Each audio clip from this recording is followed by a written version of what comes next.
last year in the semifinals. So East looking for a little payback, Springville looking for a little payback. But East, man, they are a juggernaut. Undefeated this year, defending 4A state champs, and they got it rolling. And the first play of the game, Sione Malisi with the carry, picks up 3 yards. Now, the big story right there, number 16, Nick Harris, the junior, getting the start at quarterback as the starting quarterback, senior Ben Ford, and a captain on his team, injured his elbow last week, and he is not able to go. And Harris fumbles the football on a quarterback keeper, but it's recovered by the Leopards, and making the recovery is Sam Vakalahi making the recovery. So it's 3rd down and 2 from the 48-yard line as we are just underway here, the 4A title game. The pitch to Malisi, and hang on, we got false start on East. So that'll bring it back 5 yards, back to the 43-yard line.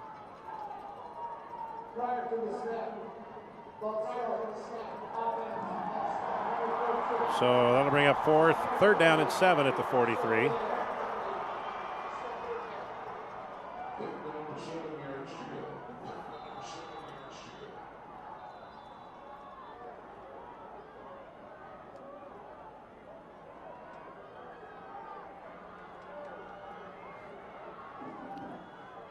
Third and 7.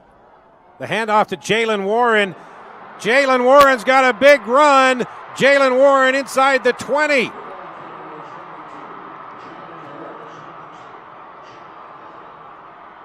"41-yard run by Jalen Warren. He had 200 yards last week in the first half, finished with 218, and he rambles off 41 on that play right there. And that is how East can do its damage. They've got a couple of guys that can break up big chunks. Warren again. This time he's brought down. Bradley Nickel with the stop, but he still picks up 5 yards. It'll be 2nd down and 5 at the 11.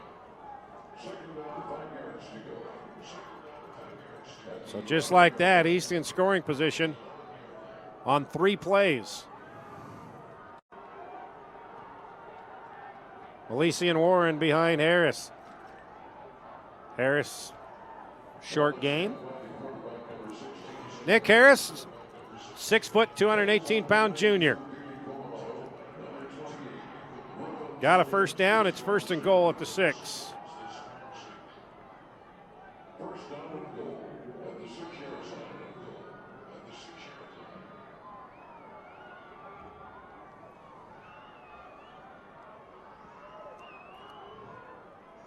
Just over 2 minutes gone by here in the first quarter, opening drive for the Leopards, and they've got it 1st and goal at the 6-yard line. Warren behind Harris.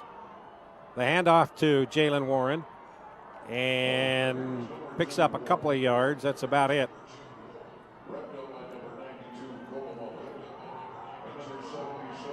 Vili Kolomalu and Andrew Slack making the stop. Ball marked at the 3 for 2nd down and goal.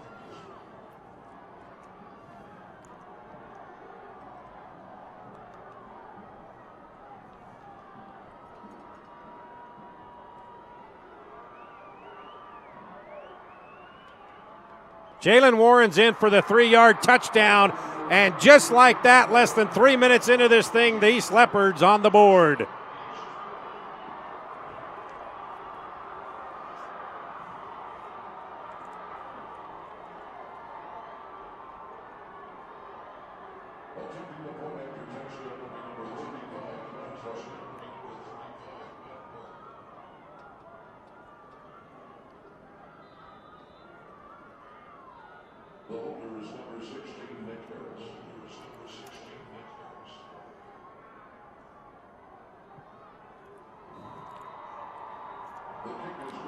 The extra point by Matt Barker is up and good with 9:09 remaining first quarter. Jalen Warren's 3-yard touchdown. The Leopards on the board with a 7-0 lead here on Game Night Live.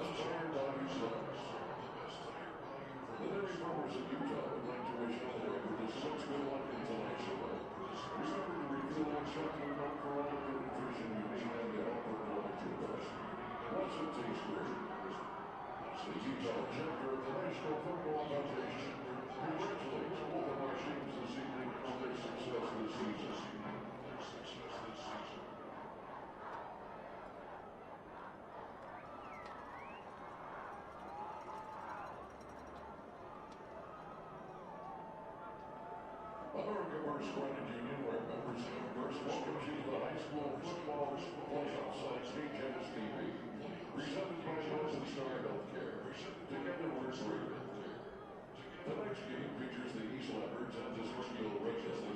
This live television broadcast on KCAS TV is made possible by America First Western Youth and Mountain Star Healthcare.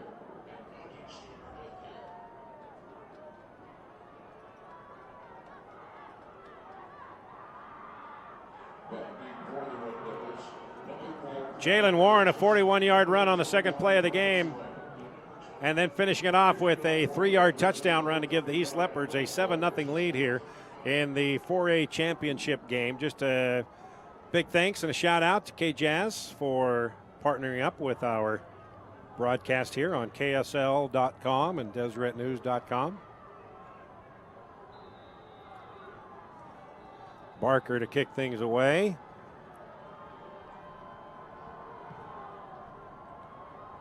And this will sail into the end zone. So Springville will have it first and 10 from their own 20-yard line. So the Red Devils tried a onside dribble kick. I guess that's what you call it. A little bit more than just an onside kick, and it didn't work. And Leopards got great field position. And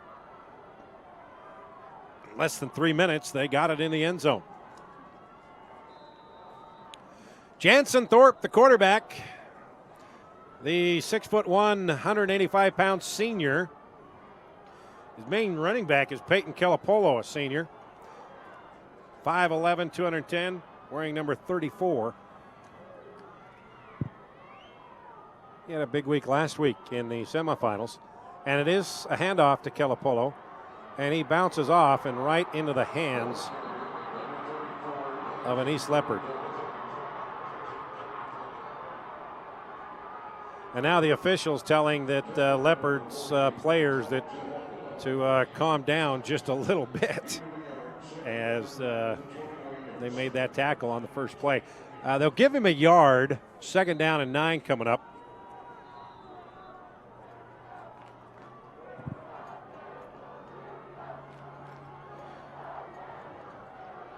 The up back is Jackson Murphy. Kelapolo behind him. Jansen Thorpe's going to throw. He wants to go long, but now he goes down.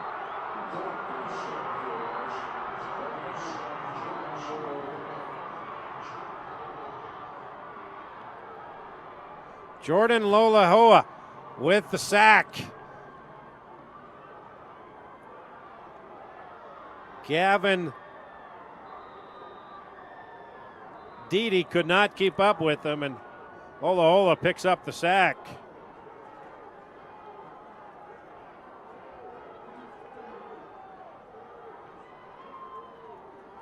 Third and 14 now at the 16-yard line.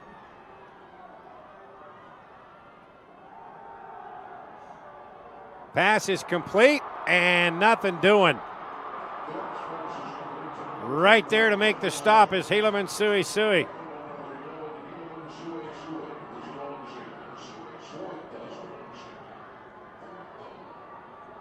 Brennan Reimer was the guy that made the catch, but only for a yard gain. And so now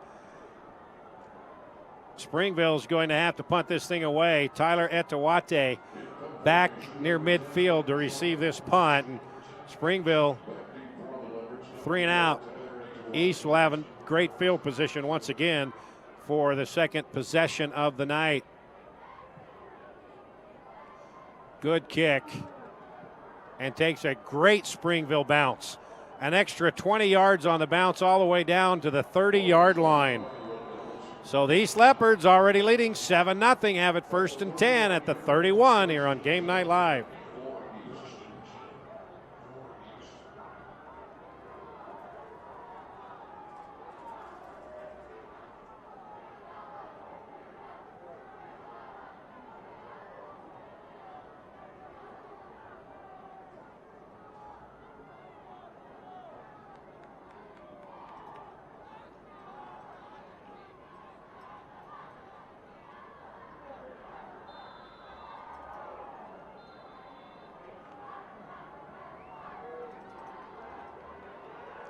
Nick Harris, the quarterback, getting a start for the injured Ben Ford. He's going to throw his first toss of the game, and it's caught. Sui's got it, and it's close to a first down, and I believe they're going to give it to him. 11-yard reception on the first pass play from Nick Harris, the junior, to Helaman Sui.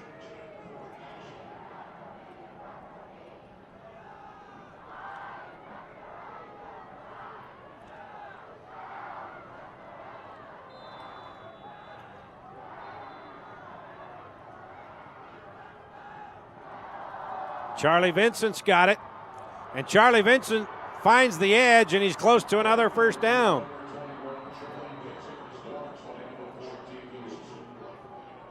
Griffin Slavin's on the stop for Springville, and right now he's getting anything they want, on the ground, through the air, and this is not the start that Springville wanted. And now we got a flag, and it may be something on the east sideline. Sideline warning on the Leopards.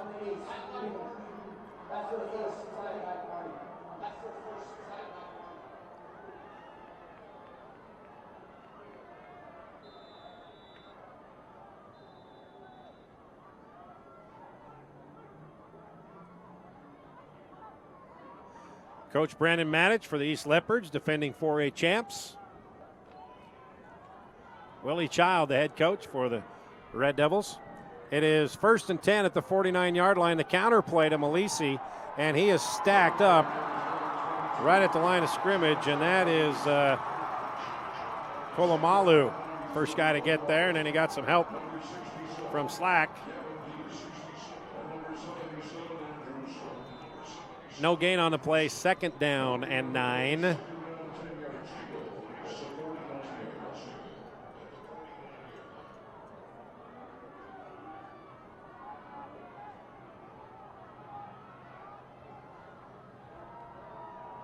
Harris, the pitch, and he's got a lot of room.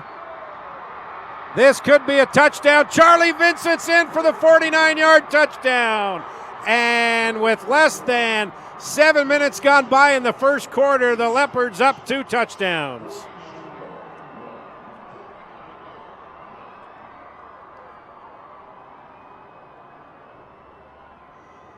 The option to Charlie Vincent, and now East taking control early.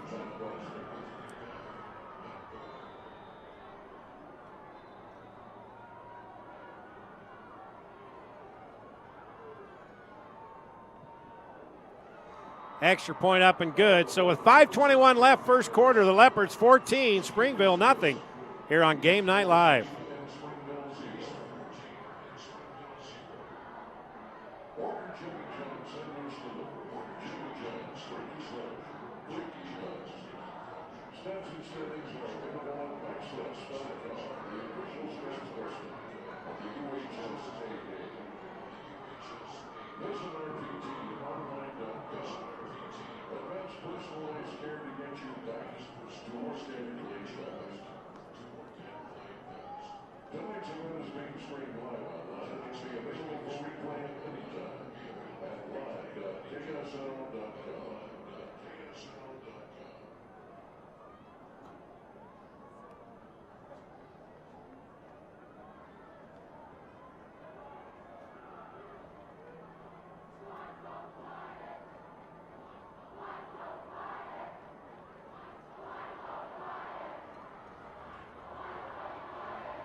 Charlie Vincent with a touchdown run. It's 14-0 with 5:21 left. The East Leopards, the defending champs, on top of Springville.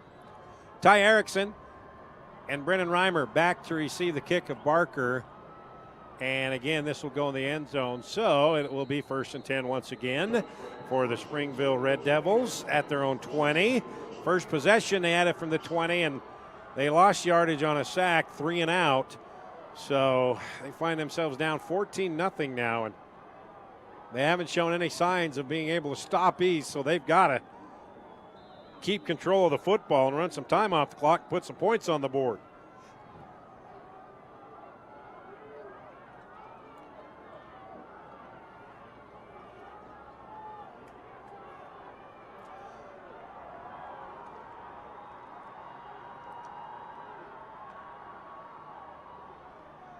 The quick handoff and about 4 yards on the play. Cole Bowers.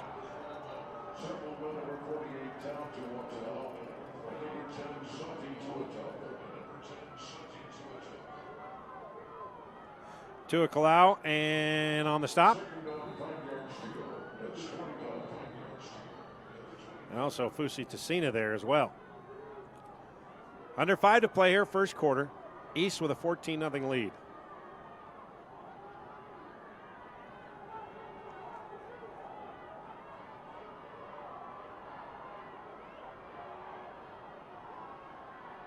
Thorpe wanted to pass. Now he's got to tuck it under and run. And Jansen Thorpe is knocked out of bounds, and there's going to be a late hit call on Tasinga. Valiami Tasinga hit Thorpe a little bit after he had stepped out of bounds, and that's going to tack on 15. It was close.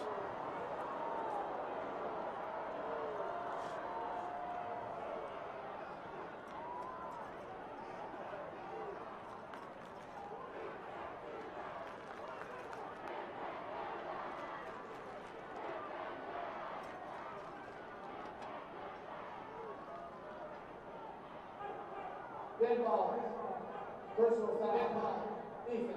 Personal foul, 15-yard penalty. Resulting in a first down.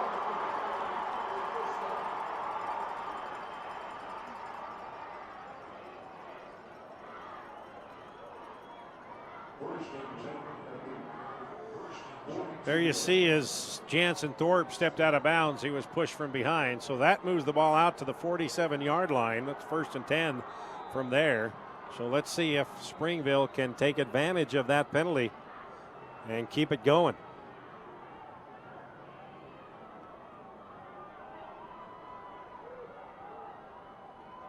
That's Calapolo. Peyton Calapolo up to the 47-yard line. That's a pickup of 5. And Tasinga in on the stop, and Moa Hiamuli there as well. Peyton Calapolo, the 5'11", 210-pound senior. Hey, we want to know where you're watching this game from and who you're rooting for.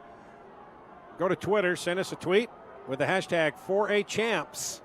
Let us know where you're watching this game from and who you are rooting for. 2nd down and 4, ball marked at the 48-yard line. The quick hitter to Bowers. Bowers trying to get to midfield, and he's going to be just shy. That'll give him probably 2 yards, so that'll bring up 3rd down and a long yard to get the first for Springville.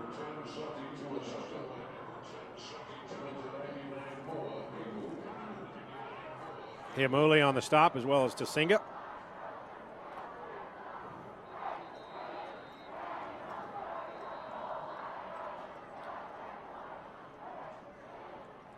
And now the officials making one of the Red Devil players head out. Maybe for a helmet malfunction. And that is Brennan Reimer.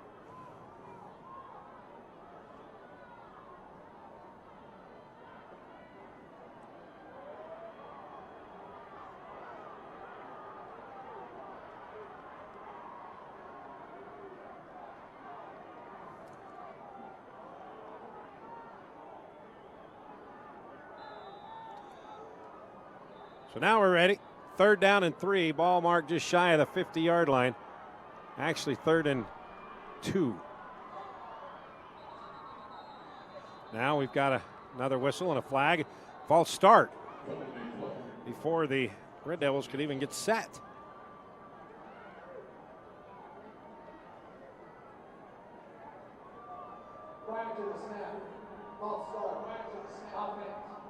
77. 5-yard penalty. Remain third down. So ball is moved back to the 45-yard line. It'll be 3rd and 7.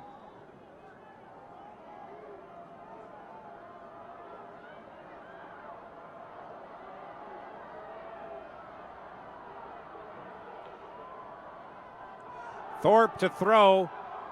Got his man caught. First down, Springville.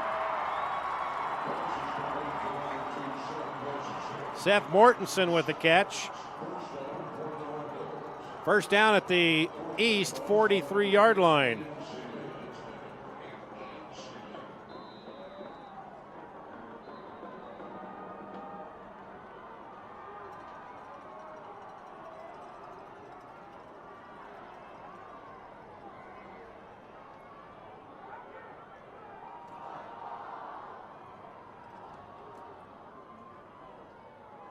Thorpe to throw again.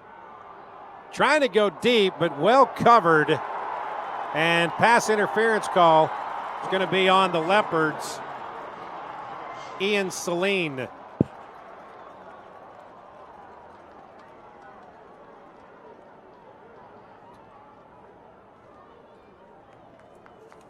Pass interference. Defense. Number 15-yard penalty. Results in penalty as a first down. Tried the little hitch and go there. And Celine, they're saying, just pushed him out of bounds.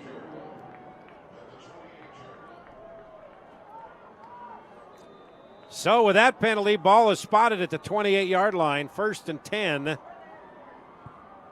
Springville trying to capitalize on a couple of big penalties here by the Leopards. Hand off to Bowers. Bowers fighting his way inside the 25 to the 23 to the 22. Now to the 21. That's a 7-yard run. Springville did that a lot last week against Alta. Just getting Bowers on that quick hitter right over center. And they're trying to do it again, and so far they've been successful with that play. So 2nd down and 3, ball at the 21-yard line. Springville got something going here.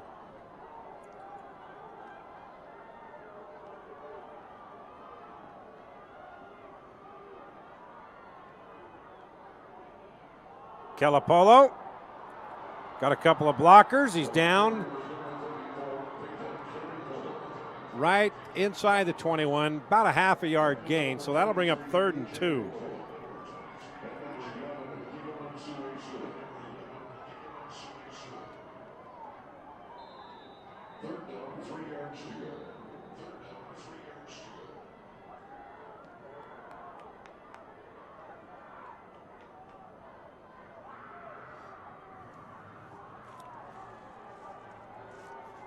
Third and a long 2, ball at the 21-yard line. Bowers the up back. Bradley Nickel. He takes the handoff, and he's going to be close to the first down. The one official, he needed to get to the 18-yard line. It looked like he did, but I think that's kind of a short. They moved the ball back. I think that's the wrong spot, unless his knee touched, because he fell down at the 18-yard line. So that's going to bring up 4th down and a yard. Calapolo back in there behind Bowers and Jansen Thorpe. Quarterback keeper, and we got a flag before the snap, and it may be false start again.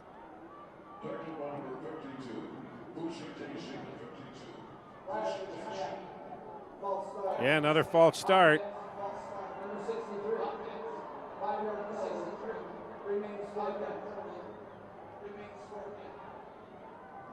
So now it's 4th and 6, and they're still going to go for it.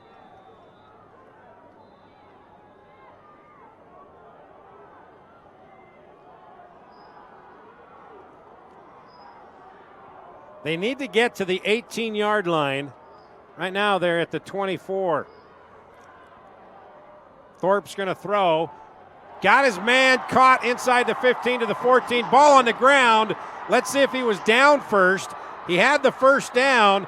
That was, I believe, Ben Schreiner. And let's see who comes up with it.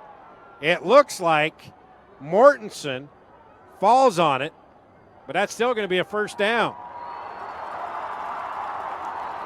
It is a first down Springville at the east 10-yard line. Let's see if he was down first. Got it? No, the ball was out. And an East player, that is Tasinga, had it, and it just squirted out, and Mortensen comes in and takes advantage of it. But with that, we come to the end of the first quarter. It's been all East, 14-0 over Springville here on Game Night Live.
First down and 10 yards to go at the 15-yard line.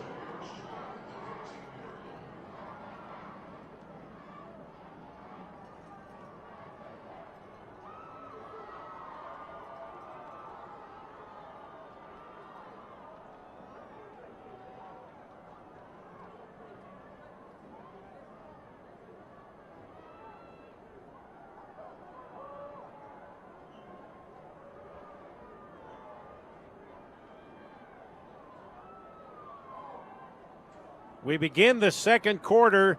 Springville trailing East 17-0. 14-0. Red Devils have it. First and 10 at the East 15-yard line.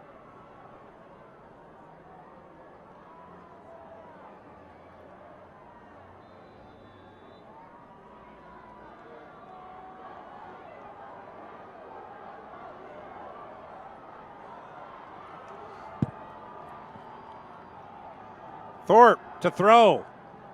Here comes a pressure, unloads, and is it caught? Yes! Touchdown, 15 yards. Jansen Thorpe to Bennett Hollinger. Thorpe to Bennett Hollinger, touchdown.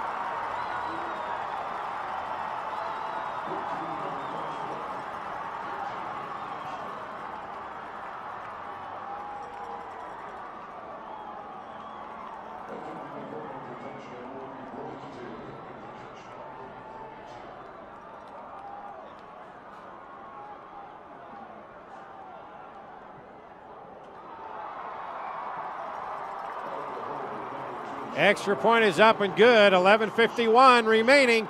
14-7 now. East with a 7-point lead after Jansen Thorpe finds Bennett Hollinger for the touchdown here on Game Night Live.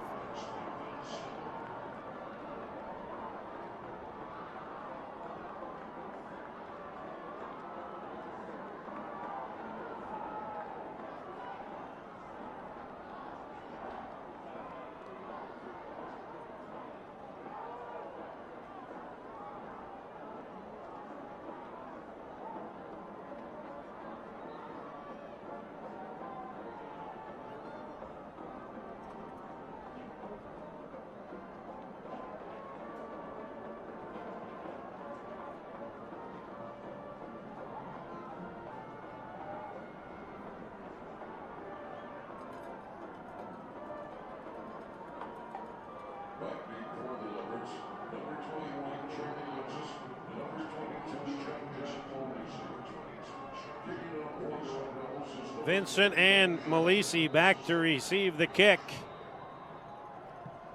And this time they do kick it deep, and it will go into the end zone. So East will have it. 1st and 10 at their own 20. Their 14-point lead cut in half now with 11:51 left here in the first half. So a good response by Springville after falling behind 14-0. And now let's see if the Red Devils defense can slow down this Leopards offense.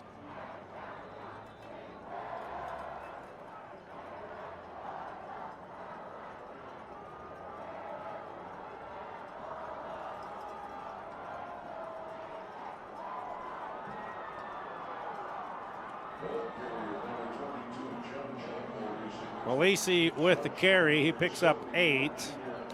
Jalen Warren in that first quarter. 4 carries, 52 yards. Charlie Vincent, 2 carries, 59 yards, both of them with touchdowns. Nick Harris 1 for 1 passing, 10 yards. And Jansen Thorpe for Springville, 4 of 4, 35 yards.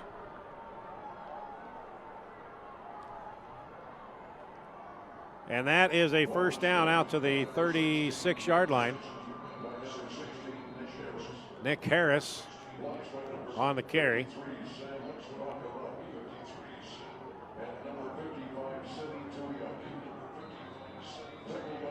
First down at 10 at the 36-yard line.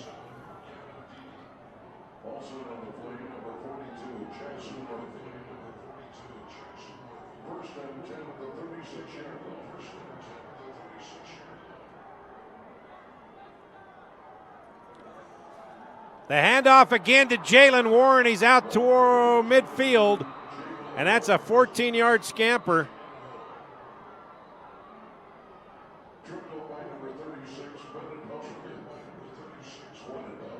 Hollinger with the tackle on Warren, but not before he picks up another first down. Against Springville. Their first is 3 yards, flat line north.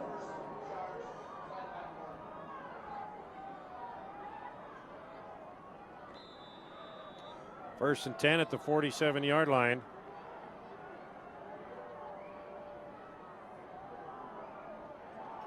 Quick handoff that time, maybe a couple, that's it.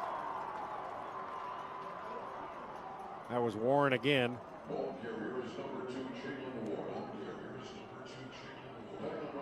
Kolomalu on the stop for Springville.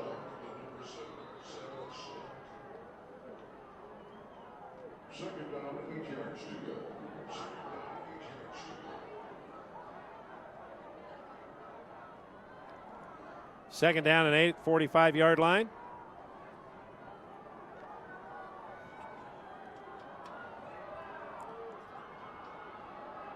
Warren again across the 40 down to the 39-yard line. Going to be a few yards shy of the first down.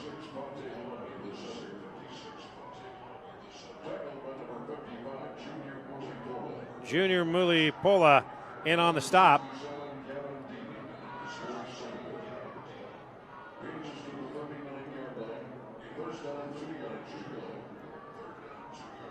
Third and 2, 39-yard line. Under 10 to play here in the first half. East with the football and a 14-7 lead. Harris on the keeper, and Nick Harris has the first down all the way down to the 25-yard line. That's a 14-yard run on the quarterback option.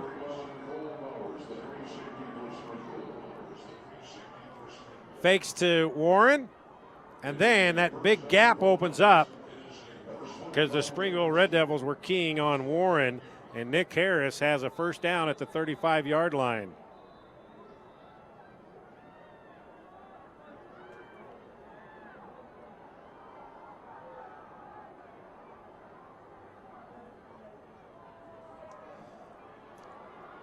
Hand off to Malisi, and he's brought down at the 21-yard line. That's a 4-yard run. Hollinger on the stop.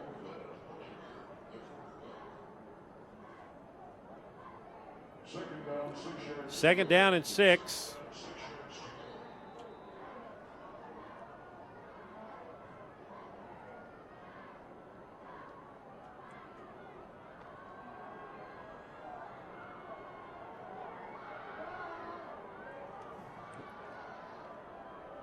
The pitch to Malisi, and Malisi has a touchdown. 21 yards, Sione Malisi.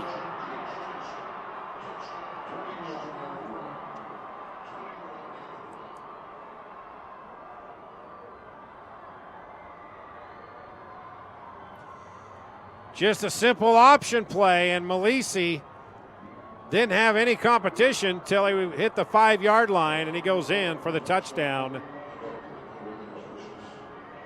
And so far, Springville has not been able to slow down East at all.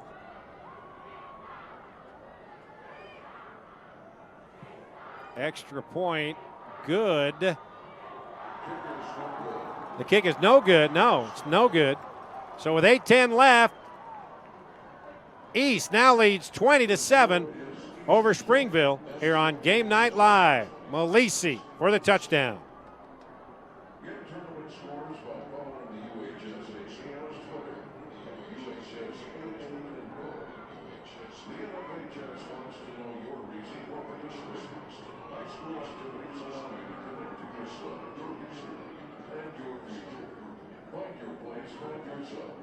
Find your reason why. Hashtag find your reason why. Hashtag find your reason why.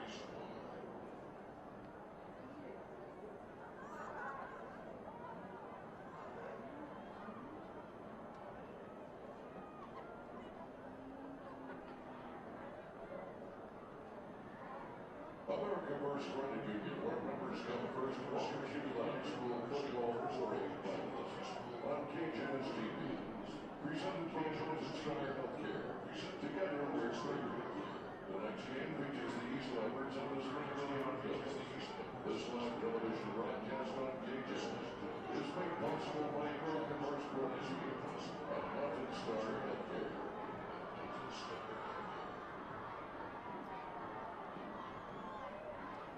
Backing for the Red Devils, number 4, Kelly Ferguson, and number 21, Bryce Ryan. Kicking off for the Leopards is number 35, Matt Brothers. Brennan Reimer and Ty Erickson back to receive the kick of Barker.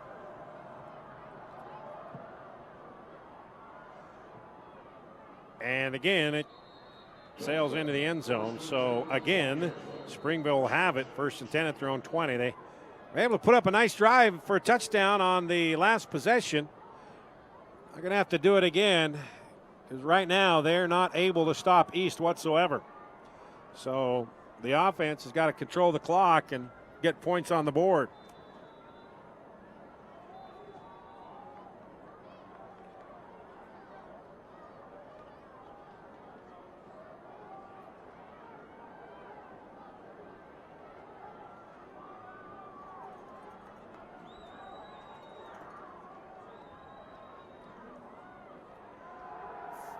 Thorpe to throw, going deep across the middle and over the head, and nearly intercepted by Tyler Etowate.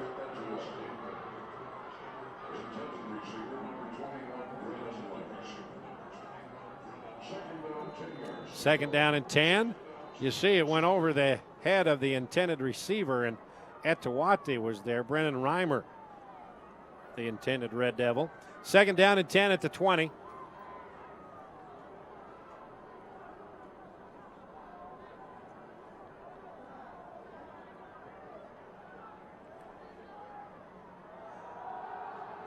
Thorpe tried the screen. It wasn't there, so he has to go the other way, and he has to unload it. And Thorpe is hit hard right as he threw the football.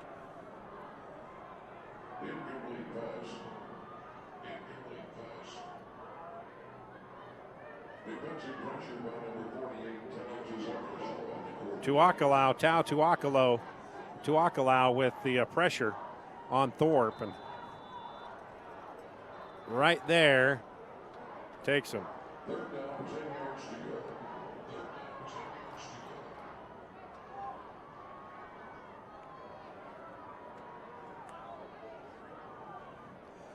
see Coach Willie Child on the Red Devils sideline. Just a reminder, I want to know where you're watching this game from, who you're rooting for. Send us a tweet with hashtag 4A Champs.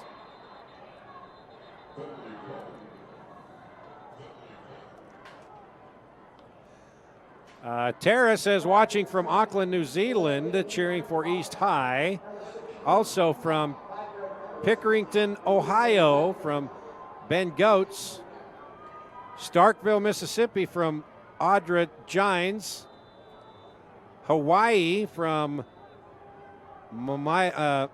Miles Shoemaker. Las Vegas, Nevada. Springville. Boise, Idaho. Fountain Hills, Arizona. Thank you for your tweets. Keep sending them at hashtag 4A-Champs. Thorpe, he's going long, and he overthrows his man.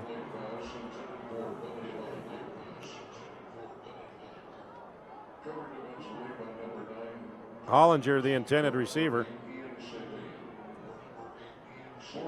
Good coverage there by Celine. So that brings up 4th down and 15 at the 15. So Springville's going to have to kick this thing away. Etowate back to receive this punt. At the 50-yard line, and that's where it bounced, and it will be stopped at the 46. So East will have it, leading 20-7. 1st and 10 at their own 46 here on Game 9 Live. First and 10 at the 47-yard line.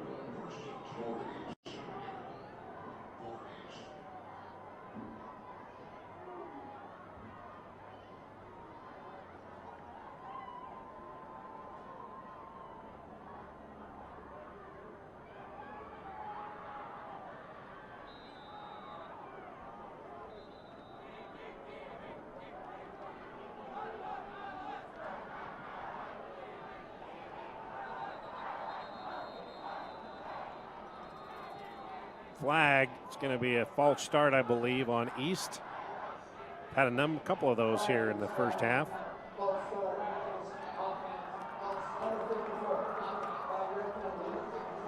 They're trying that little misdirection, and Charlie Vincent on the end around. They scored on that last week. So ball moved back to the 42-yard line. It'll be 1st and 15 from there.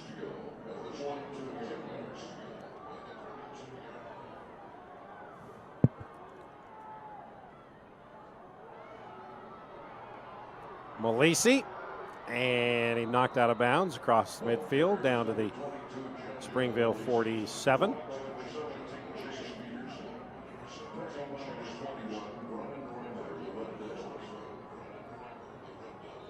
It'll bring up 2nd down and 4, and there you see Malisi just waiting for his blockers, and then he was able to get around the edge for a good gain. 11-yard pickup. 2nd down and 4. Harris to throw.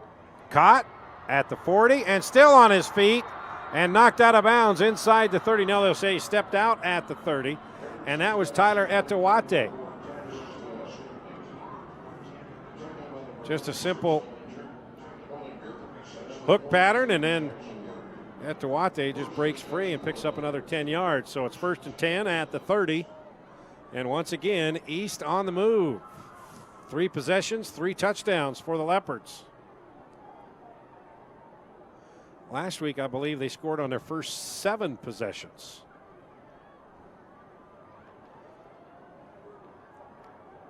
First and 10, 30-yard line. Malisi in motion. Hand off to Jalen Warren. Jalen Warren breaking free, and he's brought down at the 16-yard line. Another 14-yard big chunk of run for Jalen Warren.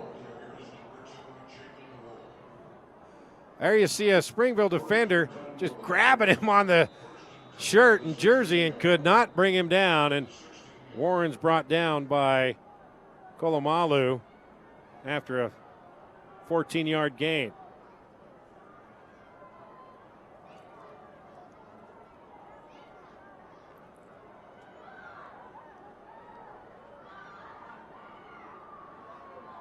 Harris on the keeper. A couple of yards, maybe 3.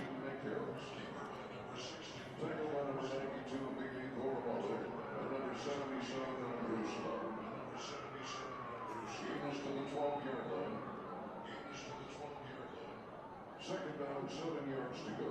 Second down, 7 yards to go.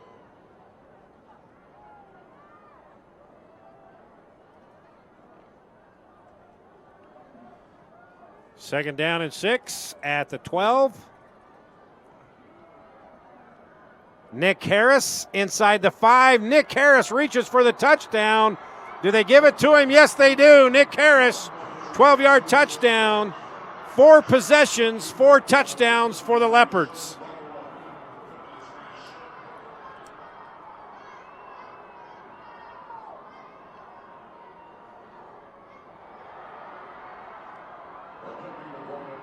That was close.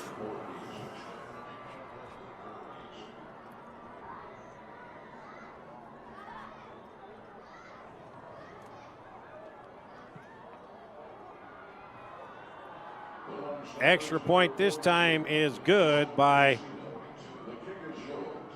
Matt Barker. So with 6:15 left, Nick Harris, 12-yard touchdown run. East 27, Springville 7 here on Game Night Live.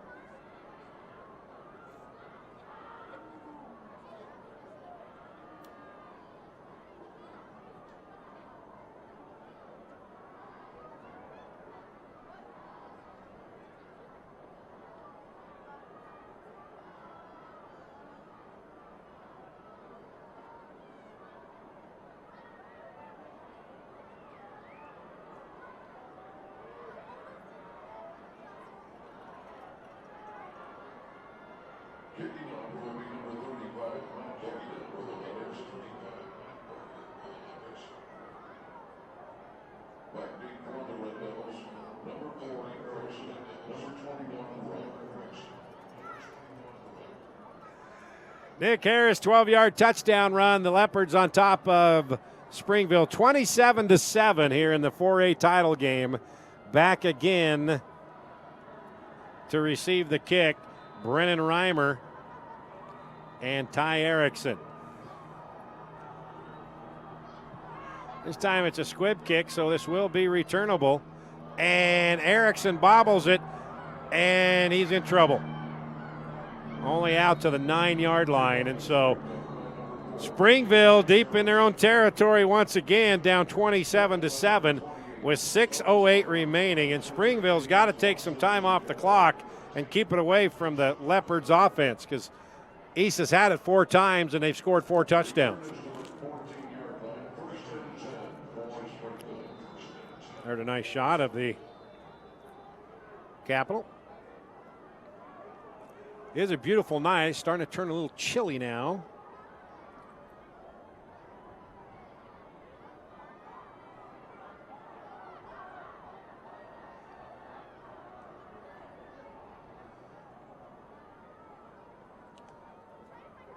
Thorpe fumbles the football, and I believe that East recovers.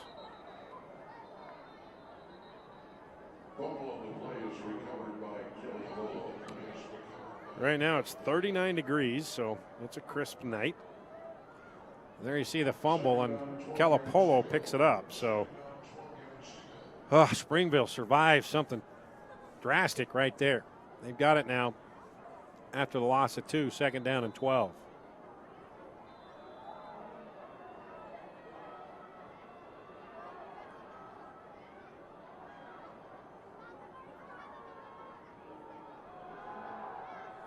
Thorpe, just a little too tall for his intended receiver, Ben Schreiner.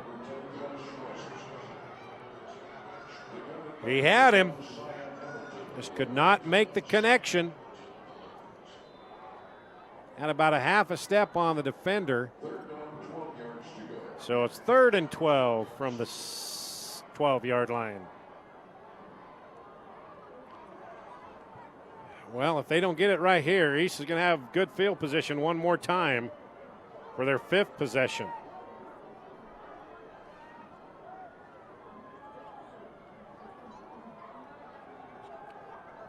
Thorpe caught, 24-yard line.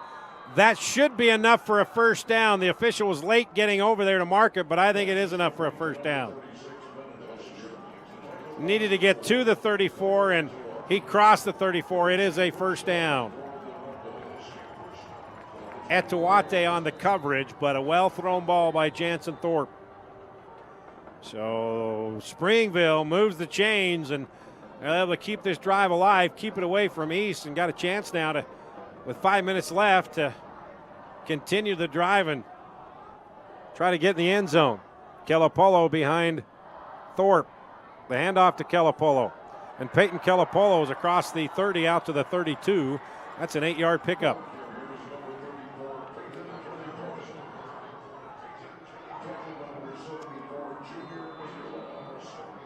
Lola Hala on the stop, and now Kelapolo will take a breather.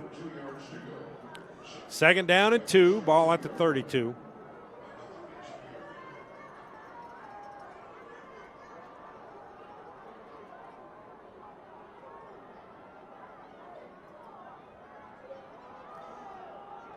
Thorpe on the keeper, he's got the first down and brought down at the 43.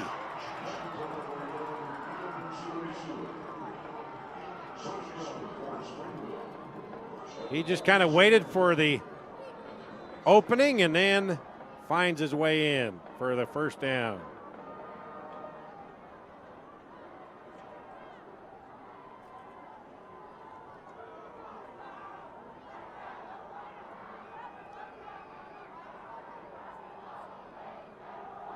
The direct snap to Erickson, and he picks up maybe a yard.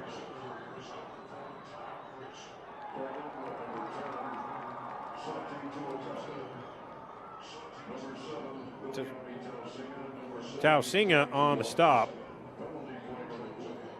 And we got a penalty flag.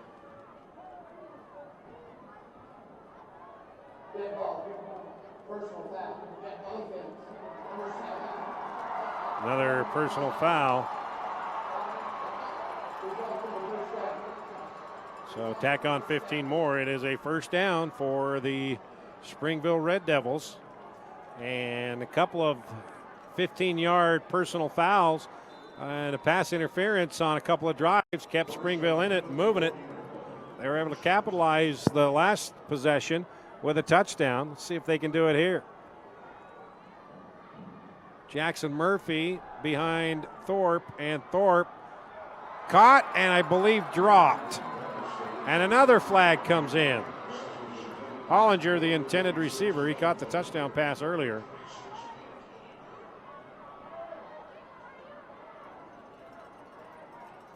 So let's see what this flag is.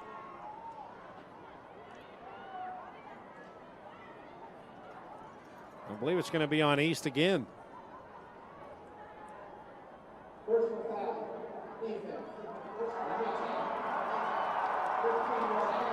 Well, that's I believe the third personal foul on the Leopards here.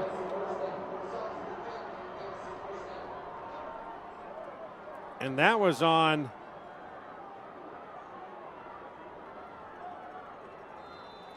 to Hetatafa, and I think he hit number 27 in the head. That's what they got him for, Jackson Child.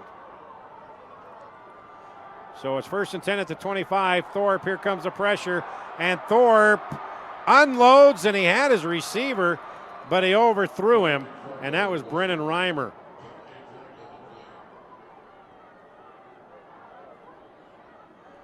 Thorpe doing a nice job to not take the sack there. Had a Leopard draped all over him. Let's see who that was that had him. It was 48. And a holding call on Springville. And the guy that was pressuring him was Tau Tuakalau. But holding again on Andrew Slack. He had a false start earlier. So the ball will be moved back to the 45-yard line. So now it's 1st and 30. Big penalty on that holding call. 3:13 left here in the first half, 27-7. East leading Springville for the 4A championship.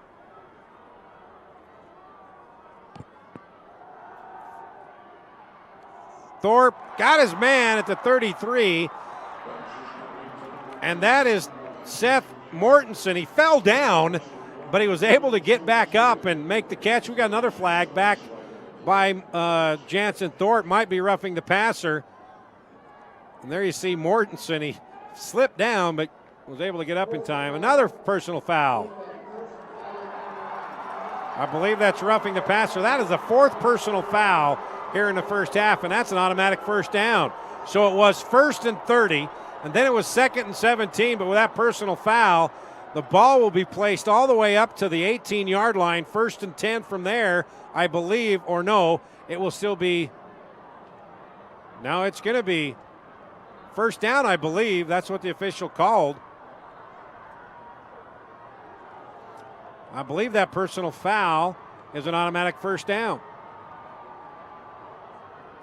The yard marker on the field has it first down, but now it's 2nd down and 3. Now they've changed it. So it's 2nd down and 3 instead of 2nd and 17.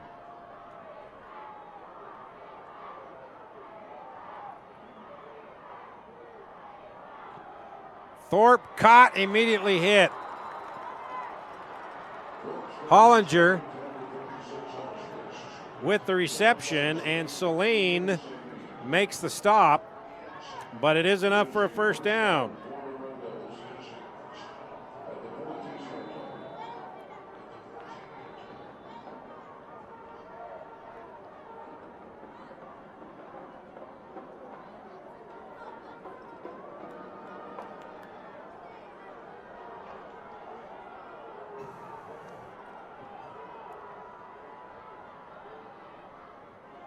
Jansen Thorpe to the end zone, caught, touchdown!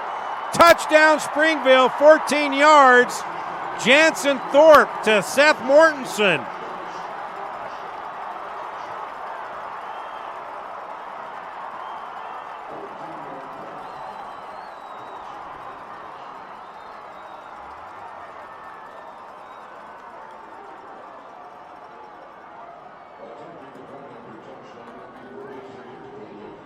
So the Red Devils keep fighting back. They just can't stop the Leopards.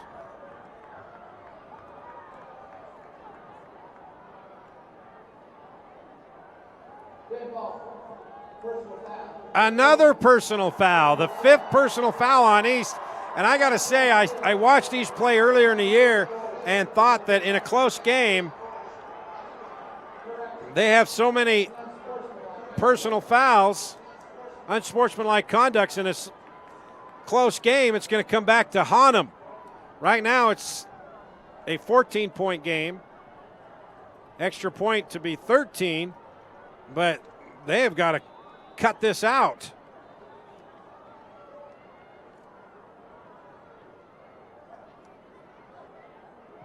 Brody Taylor, and the kick is blocked, and that is it. So with 2:33 left, 27 East, 13 Springville, here on Game Night Live.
the Leopards. Number 21, Mason, and the 22, Moses. Kicking off is number 10, Ben Schreiber.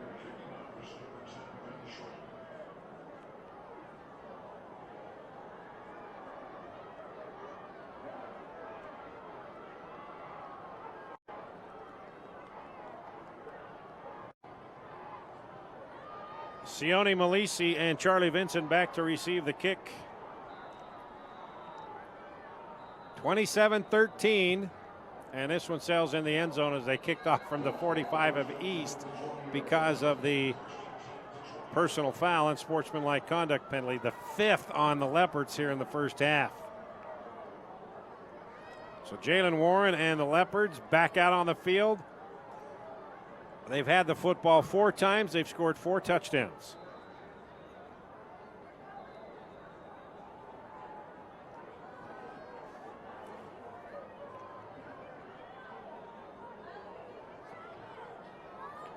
.233 remaining, plenty of time as East been able to score quickly.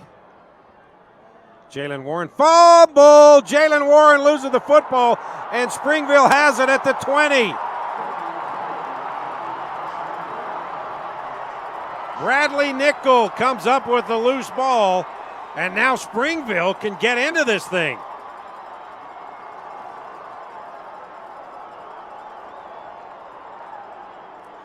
Jalen Warren, he ran into his own guy, and that knocked the ball away. Paul Maley, number 54, right there, ran into him, and the ball pops loose. So Springville with a golden opportunity here.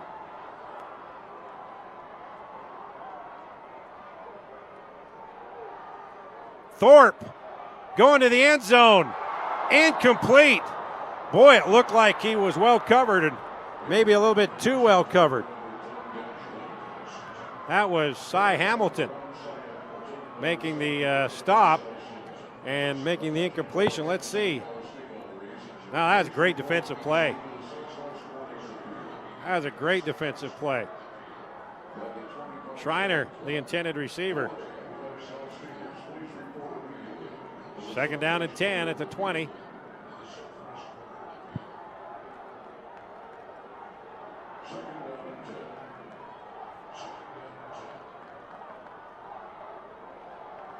Thorpe caught. Mortensen. And he's brought down at the 13. That's a 7-yard completion.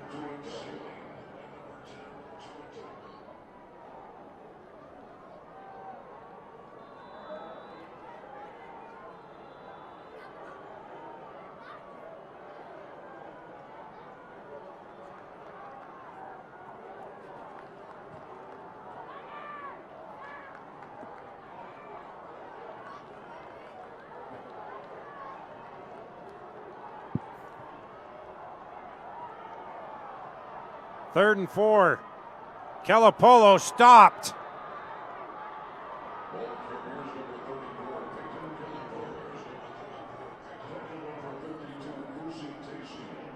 Fusi Taysima doing the job, tripped him up in the backfield. So now it's 4th and 4. Clock running, 1:15 remaining here in the first half. Springville's going to go for it. 4th and 4.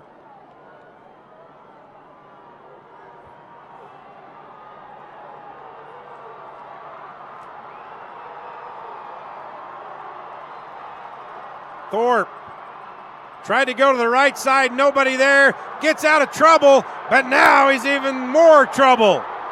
Down goes Thorpe. Hiamuli there. Tua Hatafa there as well. Big defensive play by the Leopards to snuff out Springville's drive on 4th and 4. Wanted to go with a quick out pattern, but nobody there. Eludes a couple of Leopards there. And then he just gets smothered. And a face mask on the replay. And now the Springville crowd not happy that that wasn't called. So 1st and 10 with 48 seconds left. Springville can't capitalize on the turnover. Nick Harris has it, and Harris is brought down for a couple of yard gain. Gavin Deedy making the tackle. Gain of 4, second down and 6. 30 seconds and counting remaining here, first half. It's like he's not in any hurry to get a playoff here. But last week on the final play of the first half, with 2 seconds left, Jalen Warren ran off a 70-yarder for the touchdown.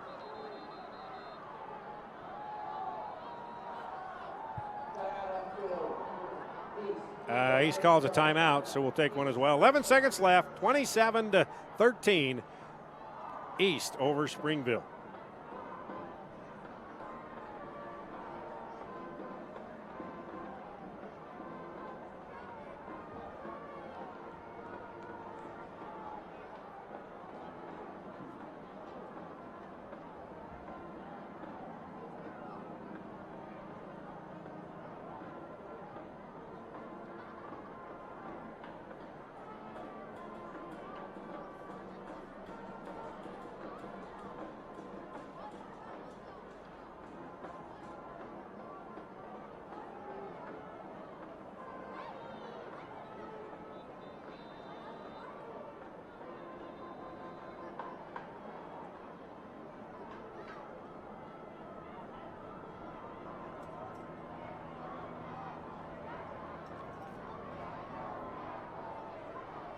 So with 11 seconds left, East has it, second down and 6 at their own 35-yard line. Let's see what they come up with in that timeout. Nick Harris gonna throw, and he's going deep and incomplete. And a flag's gonna be called. Oh my goodness.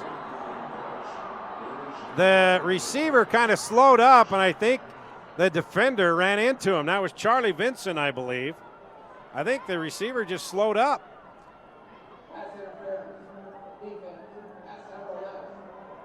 Cole Bowers called for the interference.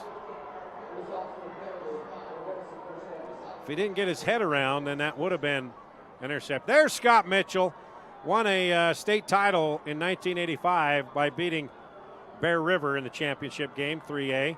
Also, as a coach, took Springville to the state title game a few years ago. So ball placed at the 50-yard line, 5 seconds remaining. So they get one more crack at it, at least. Harris to throw, going to go deep again, and it's intended for Erickson and out of bounds. Brennan Reimer there, and that will take us to the end of the first half. So after one half of play here in the 4A championship, East 27, Springville 13 here on Game Night Live. We'll be back in 20 minutes with the second half to determine a 4A champ. See you in 20.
Ladies and gentlemen, please direct your attention to the certificate. Each of these National Activities Association has sponsored an exotic all-state team. To recognize those shining men and women who have distinguished themselves in those honors and competitions. And this revolution joined with the UHSAA as title sponsor for this prestigious award. Representing the Utah National Activities Association, this Assistant Directors Jim Cobb and Brian Bishop, who will present the awards to these outstanding summer athletes. Our recipients include Hayden Harrison Mountain, from Buffalo, Michael Hart, representing Buck Center, Kyler Edison, Stephen Thompson, and Carter Union. From Porter Canyon, Mark Rockwell. Representing East is Lachlan Suggestion. From Maple Mountain, Cameron Mason, Wesley Bastion, Garrett Glenthorpe, and Taggart Durant. From Mountain View, Michael Clark and McKay Witt. From Olympus, Tyler Thatcher, Kevin Balser of Orem, Jackson Adams of Vasa, Spencer Jorgensen of Provo, and Shannon Faxman of Provo. Welcome into the Deseret News Rewind halftime show. Dusty Lister and Dane Stewart. Halftime score, East 27 and Springville 13. A little bit of synergy here from last year's matchup in the semifinals. Last year it was 14-0 at the half, so 14-point deficits are what Springville has faced in the last 2 years. A little bit different. Their offense is finding some rhythm in this game. However, the East offense, they got some rhythm too. They do. I mean, you look at the stats at halftime in this game. I mean, it's 27-13, right? So it's still within range. But let's look at the rushing yardage, Dusty. You look at East, 249 yards at half. You look at Springville, 22. So a big difference right there, right now. And I mean, the Red Devils, I think they're fortunate to be in the position they are, given the way that the stats look, especially the offensive yardage. I mean, that's a big disparity in the running game. We talked about pregame that Springville was going to have to find a way to run the ball. You didn't think they were going to run for 200 yards like they did last week in the semi, but they need more success than 22 yards to remain within distance of the East Leopards. Yeah, the first half, the over-unders we did in the thing. Well, here we were under on a couple of these. Jalen Warren, 9 carries, 91 yards in the first half. He needs 107 to eclipse 3,000 yards on the season. So he needs 16 second half yards, and he would eclipse 3,000 yards on a single year. But you talked about it, 250 yards rushing for the East Leopards in the first half. That is 250 yards less than what they had in the first half last week against Maple Mountain. So to that point, Springville's a little bit more effective stopping this run game, but part of that is due to the fact that you have your third-string quarterback in for East. Yeah, and Jalen Warren, he's had a couple nice runs. I think that one of the things that we've seen, and the Alta coaches talked about this after their semifinal loss last week, is this is a very sure tackling defense that Springville has. They don't miss a lot of tackles. So you see Jalen Warren, and look, he's able to lower the pads, and he's going to bounce off some guys because he's a physical back. That's what he is. But you see Jalen Warren being brought down much earlier in some of these runs. He's only averaging 10 yards a carry, only. In fairness, for the season, he's over 12. So it's a couple yards below, but you see him getting wrapped up after 4 and 5 yard runs, and that happens sometimes. But we have yet to really see Jalen bust one. He had a big one early on, but his long today is only 41 yards. And this is a kid that, look, he has 13 rushing touchdowns on the season, over 40 yards, and he's got 7 over 70. So he certainly has busted longer runs before. Today, we're seeing Springville do a pretty good job on him. One of the big things in the second half is going to be the passing game for Springville because that's what's loosened some things up. And I mean, these aren't amazing numbers, but Jansen Thorpe, 9 of 14, 83 yards and 2 touchdowns. The big miss for Springville. I think what's going to keep Jansen up at night is the fumble recovery right before the end of the half and not be able to turn any points in, because you had a receiver that just could not haul in a pass to put you first and goal at the 1 yard line. Couldn't quite get there, and then you turn around and give up the sack that ends up nullifying the drive that had a lot of promise for Springville when it got them down by 7 points. And they received the ball coming out of half, so they would have had an opportunity to tie things up if they had a good drive coming out of the locker room. I'm with you, right? That 4th down play, oh, man. You at least got to give yourself a chance. Yeah, he makes a read, and understandable, it's not there. He tucks it to run, and it's not there. This East front, we've talked a lot about defensively, the front 7 for East. It's legit. Oh, it's awesome. Able to escape out of it. Look, you've got to just get rid of the football, and even if you throw an interception, if you at least have an opportunity to maybe let one of your kids make a play. Instead, he eats it, a big loss, the sack.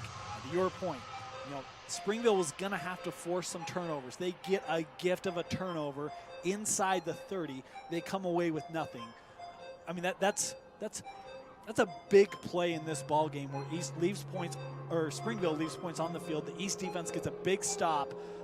That could be a really key thing. Going to be interesting to see how that plays out in the locker rooms and the energy coming out here in the second half. Well, let's talk about the start of the second half, because everything right now for Springville, I believe, I talked about it in the first half. The first 4 drives are going to tell you everything you need to know about this game. And in the first 4 drives, they started figuring some things out.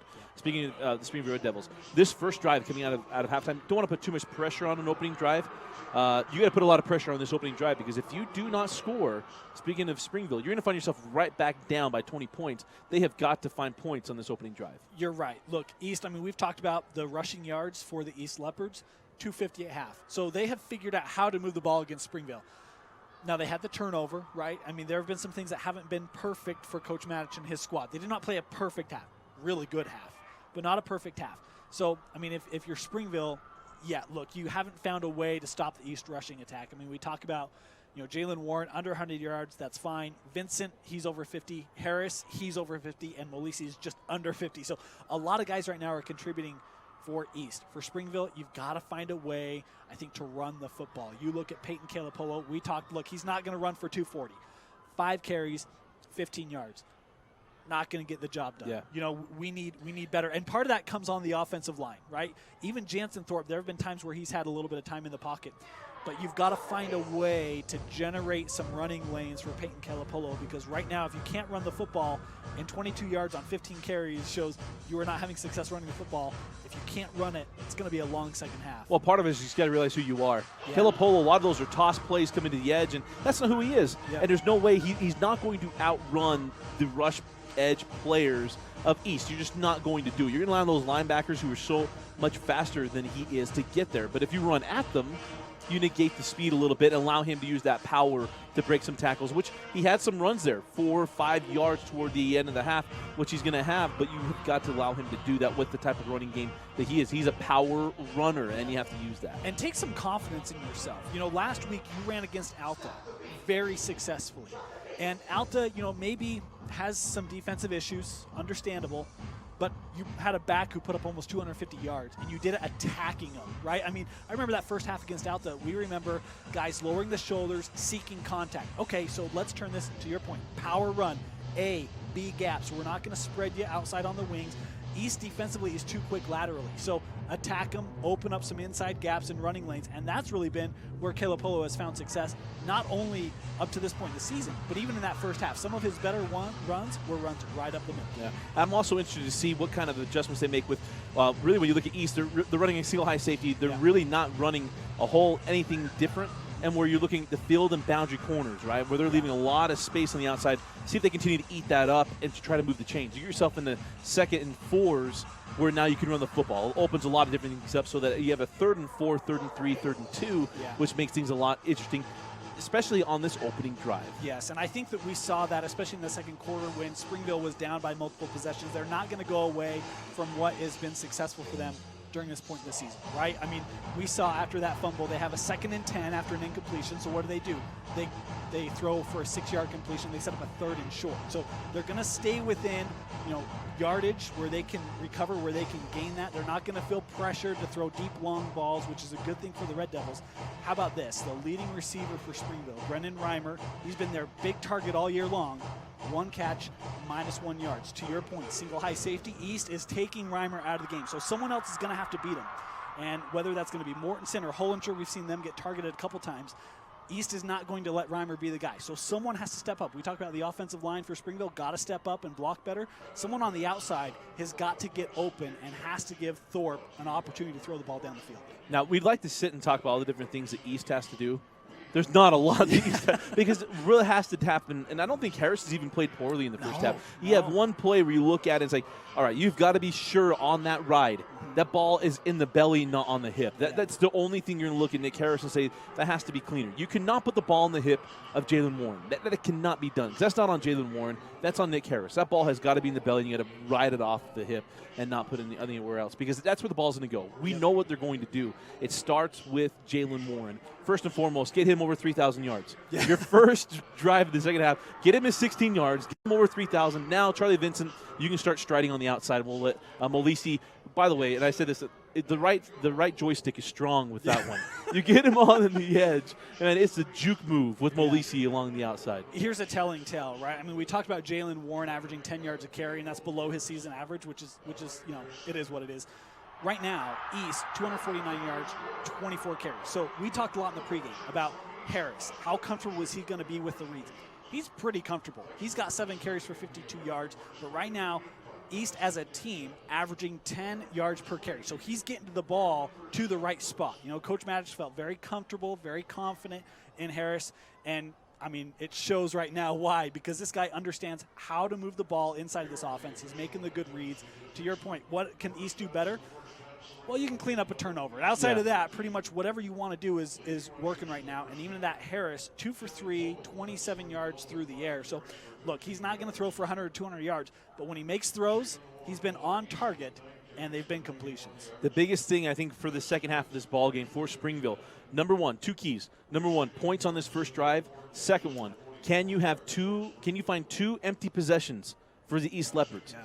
If you can do those 2 things, well, those are 3, but those 3 things, but those 2 keys, you have to find those things in the second half. If you can do that, I think in the fourth quarter you got yourself a chance with the ball and a chance to tie this game to send it to overtime. And I think one of the things that you're going to see from Springville is try to pack the interior a little more. We've actually seen that quite a bit from East. They're lining up 7, 8 guys in the box. I think for Springville, look, you stopped the dive. You stopped Jalen Warren last season when this game was played in the semifinals. We've talked, they've done a decent job on him. He's got 10 straight rushing games of over 200 yards, and right now he's not on pace to do that. So, they're doing a decent job of it, even though he's still at 91 yards. He's getting his stats today. Yeah. But they need to find a way to take that away. They need to limit Jalen Warren in the second half. I think that could lead to maybe 1 empty possession. The other one's going to have to come off of another turnover. I don't think it's going to be through the air. So we're going to have to see physicality and really ball hawks trying to strip the ball, trying to do anything to gain that extra possession. Maybe even, Dusty, they had a chance. We were talking about it. A beautiful chance at what could have been an onside kick situation. They did not do it. They ended up getting the turnover anyway off of the fumble.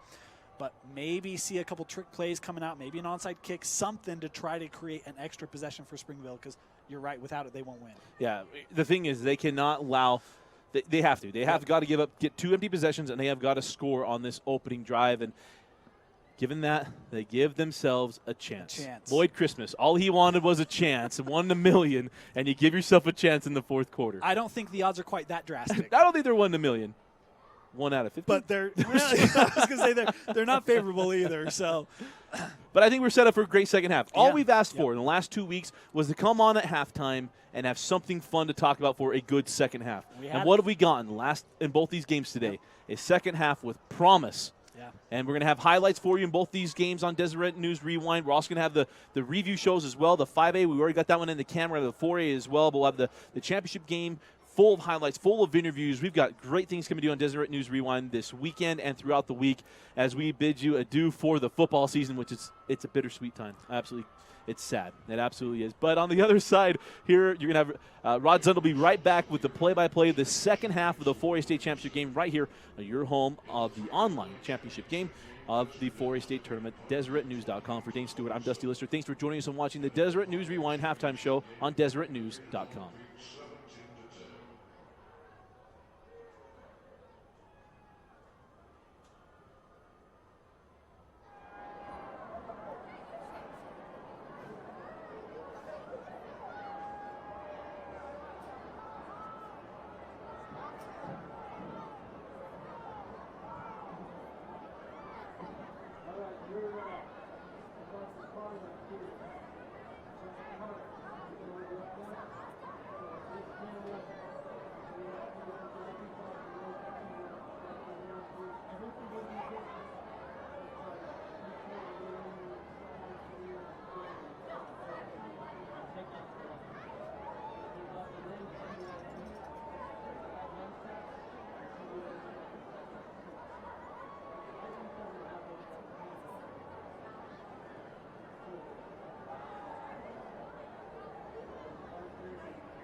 I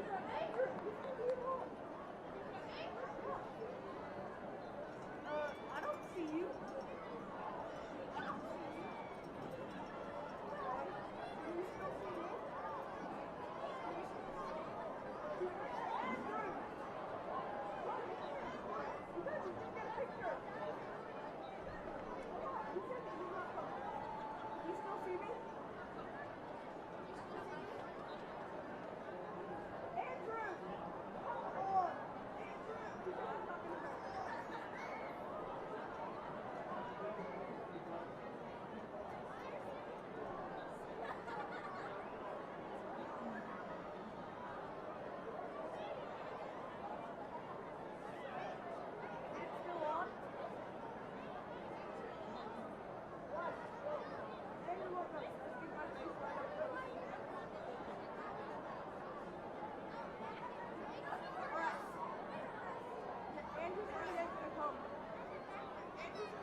Welcome back to Rice-Eccles Stadium. We are about ready to start the second half of this 4A championship game. East in the red jerseys leading Springville 27-13.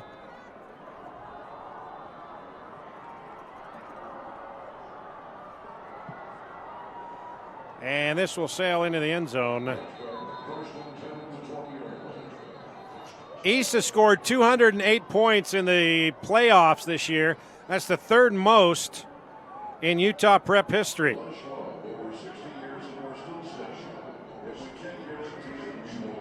Last year they scored 210 points, and that was the second most in school Utah history. Northridge has the most points back in 2001. They scored 212, so 5 more points and East will hold the record by itself.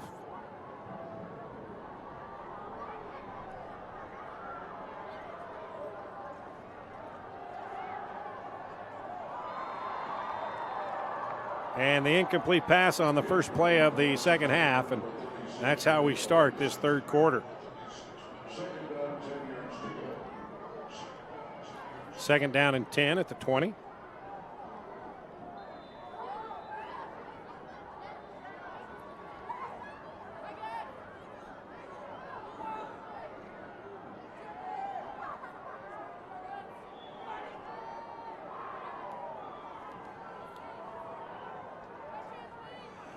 Thorpe to throw again. He's going deep across the middle, and it is incomplete, nearly intercepted by Etawate. Thorpe had Mortensen underneath. Maybe could have picked up the first down, but he elected to bypass him and go to Schreiner. So it's 3rd and 10 at the 20. Springville wanting to take some time off the clock, keeping the football away from East here to start the third, but they've got to convert on 3rd and long here to do so. Thorpe, incomplete. Nice defensive play there by A.J. Aloa, the senior, knocking that football away. Boy, Jalen Warren for East, 2,984 yards up to date. That's number 1 in the history of the state for yards rushing in a season. Rushing touchdowns in one season. Warren is 1 away from tying. He's number 2 all time. High snap, but it's hauled in, and the punt is blocked. Punt is blocked by East, and the Leopards have it. And they're going to have 1st and goal at the 6-yard line. Saya Hamilton comes away with it.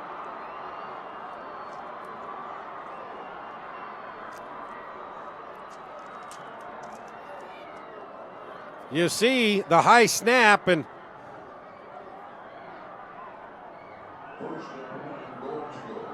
Tigerina just kind of delayed on his kick, and that gave East time to get there.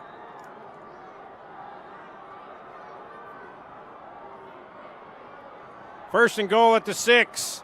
Jalen Warren fighting his way in for the touchdown. Jalen Warren, 5 yards, 1 play after the block punt.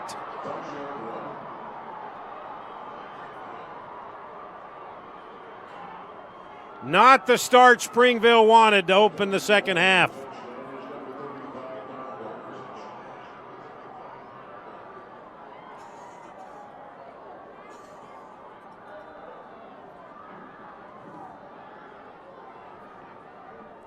So that ties Jalen Warren for number 1 all-time in rushing touchdowns for a season with 38.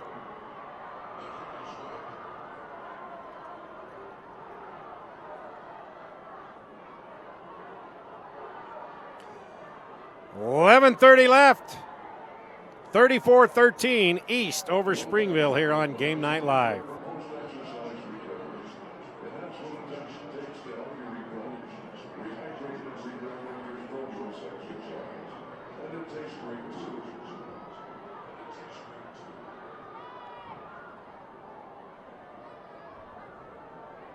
Back to receive for Springville, number 4 to receive, number 21, Leopards.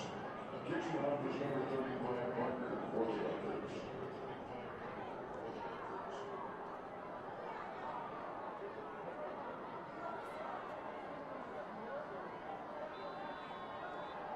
Erickson and Reimer back to receive the kick from Matt Barker.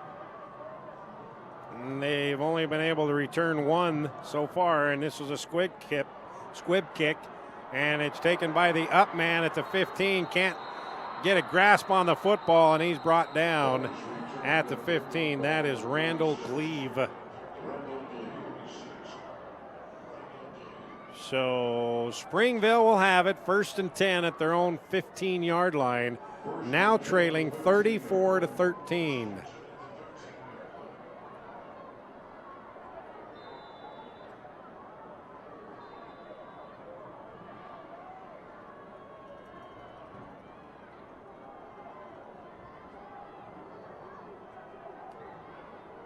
Calipolo in the backfield behind Thorpe. Calipolo's got it. And Peyton Calipolo out to the 24-yard line, going to be a yard shy of the first down. Actually, that's Cole Bowers, not Calipolo. Cole Bowers with a 9-yard run. Aloha on the tackle for the Leopards.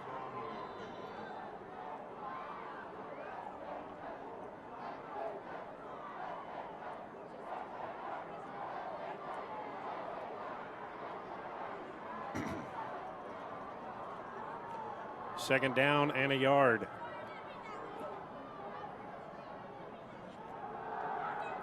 Thorpe, and that's going to be pass interference.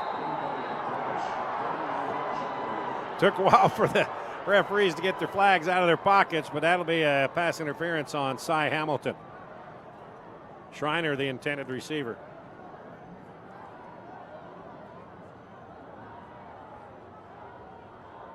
Pass interference. Defense. Number 1. 15-yard penalty. Results in the penalty is a first down. So the ball will be placed out at the 39-yard line. Right there you can see he had a grasp of the jersey and then he tripped him up. Could have been holding more so than pass interference. 1st and 10 at the 39. Here comes the blitz by the Leopards. Picked up well by Springville, and Hollinger was open, but Thorpe couldn't make the connection. Eloa on the coverage. But Hollinger had a step. Wasn't able to get it to him. 2nd down and 10 at the 39.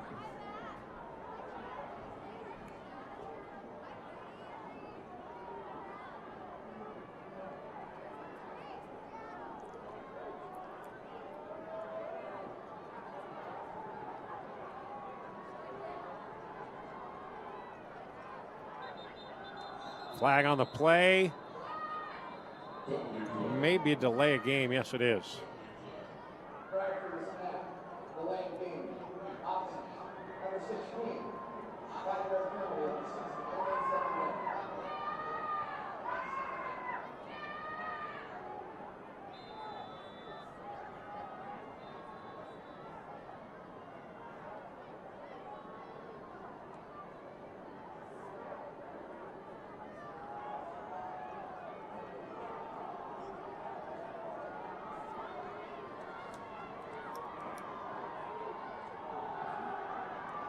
Thorpe reverses direction, and it's incomplete. Again, Eloa on the coverage, and he had the best crack at it. Hollinger, the intended receiver.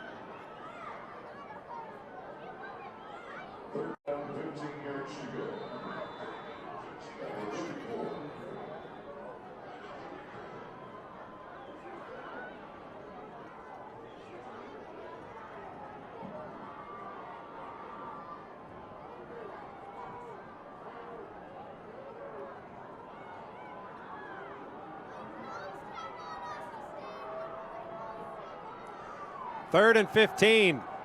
Thorpe wide open. It's caught at the 40 and down. Ty Erickson was wide open, and it's 1st and 10 Springville at the 37-yard line. And if Erickson wouldn't have stumbled, it had a lot more, maybe a touchdown.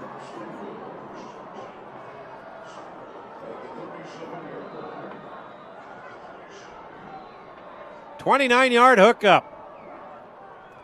So Springville trying to keep coming back after he scores touchdowns.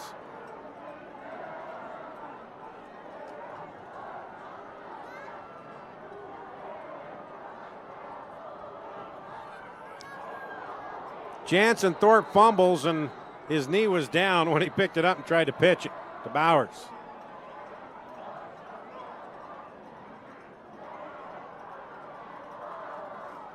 Right there.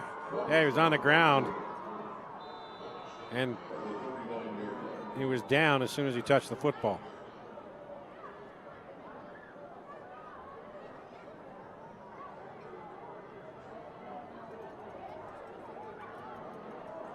So it's 2nd down and 12. Ball back at the 39-yard line. Thorpe. Here comes the pressure. Gets away from one guy and unloads just as he goes down. Calapolo, the intended receiver.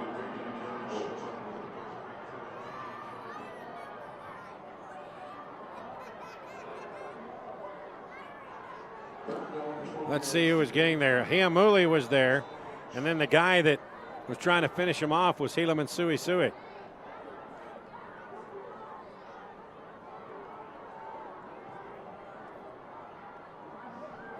3rd and 12.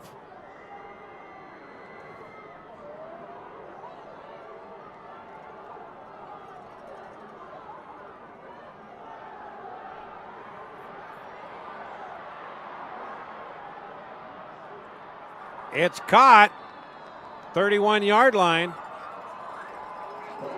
Brennan Reimer going to be about 4 yards shy of the first down. Well, they'll mark it at the 30, so he's 3 yards shy of the first down. Again, nowhere to go for Thorpe, so he reverses direction. Had 3 receivers in the area, and it's going to bring up 4th down and 3 now at the 30-yard line. Bowers behind Thorpe. 4th and 3.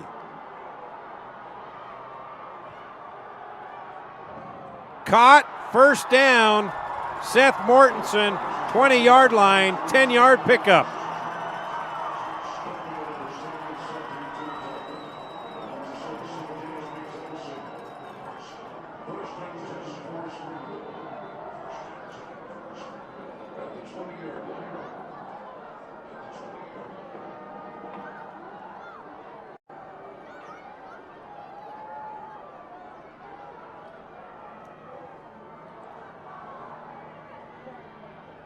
Bowers picks up a couple.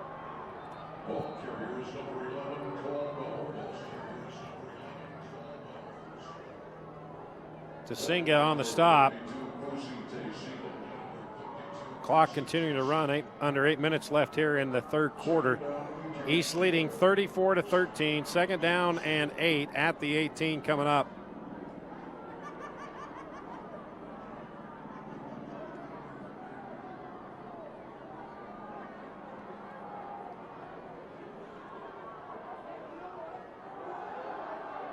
Thorpe hit as he throws and incomplete.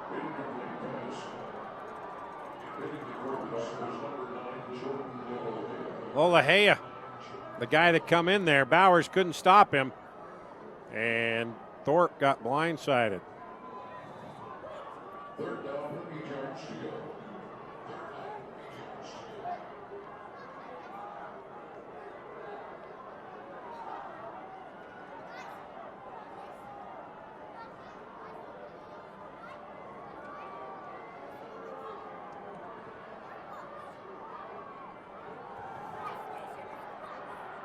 Thorpe incomplete. Intended for Hollinger. And again, nice defense by Iloa.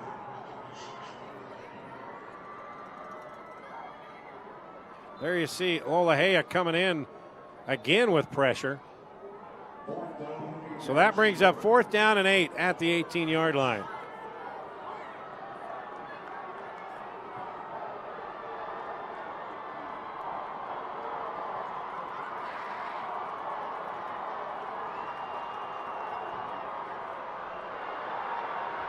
Thorpe caught. Going to be about 3 yards short of the first down, so Springville turning it over on downs. East will have it 1st and 10 at their own 12-yard line. Again, Lolohea coming in with pressure, and then his buddy from the other side puts Thorpe on his back.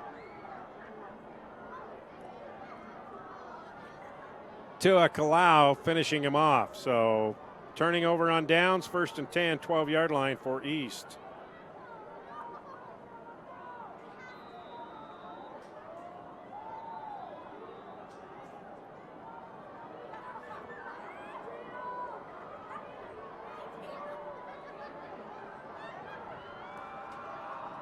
Warren's got it. Jalen Warren all the way out to the 40, to the 44-yard line. Ball on the ground, and East still has it. 32-yard run, Jalen Warren. One more touchdown, and Warren will be the all-time rushing leader in a single season. He has 38.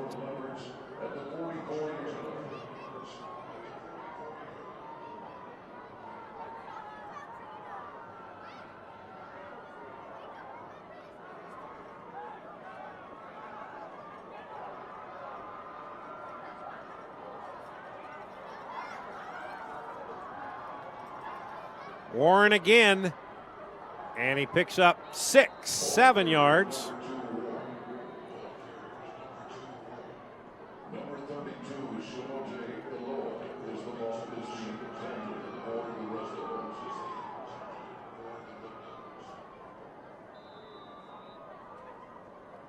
Second down, 3 yards to go for the Leopards.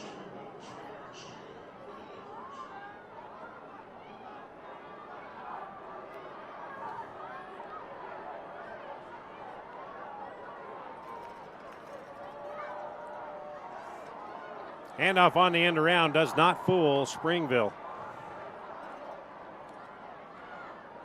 Number 21, Charlie Wilson is the ball carrier. Second number 92, Benjamin Kulu. And number 21, Brennan Looming. 3rd and 3, ball at the Springville 49-yard line. Warren in the backfield behind Harris. Harris to throw. And now he's going to run. He's going to be short of the first down by about a yard. Jackson Murphy making the stop.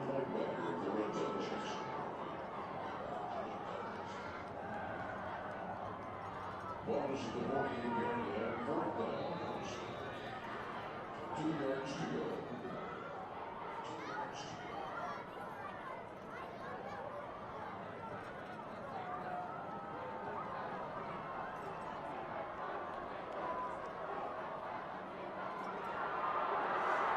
This is going to be Jalen Warren inside the 20.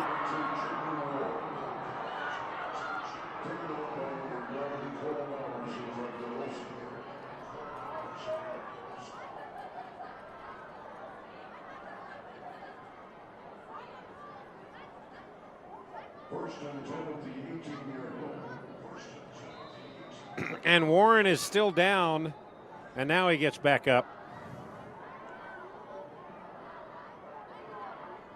It's 1st and 10 at the Springville 18-yard line, and a score here can pretty much seal this one up, and the 2nd straight 4A title for the Leopards.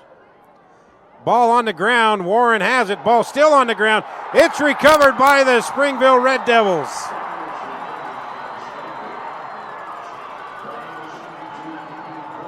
Kolomalu comes up with the fumble.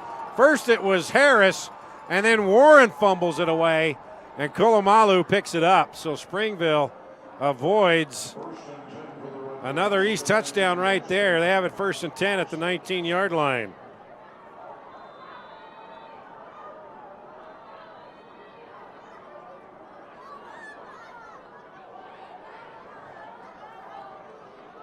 So let's see if Springville can capitalize it. 1st and 10 at the 19-yard line. Thorpe, and he's going to lose a yard.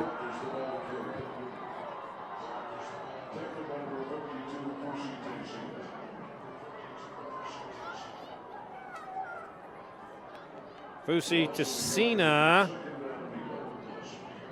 on the stop for the Leopards. Loss of 1, 2nd down and 11.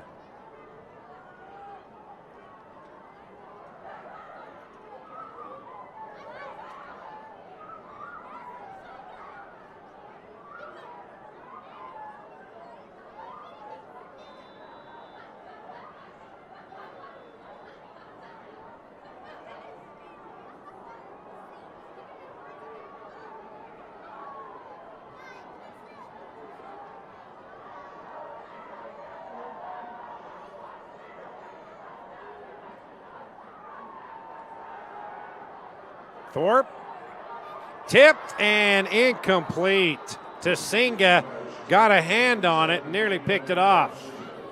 So that'll bring up 3rd and 11 at the 18. Jason Child was the intended receiver that time.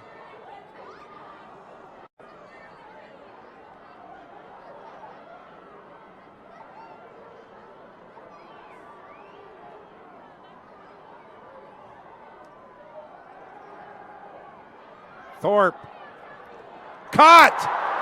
Hollinger still on his feet into East territory inside the 40 to the 38-yard line.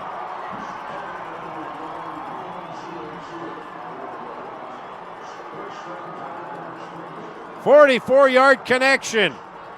Dangerous pass. Etewate for East thought he had interception.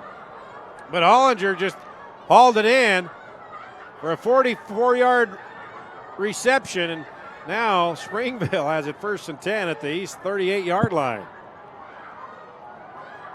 Murphy in the backfield with Thorpe.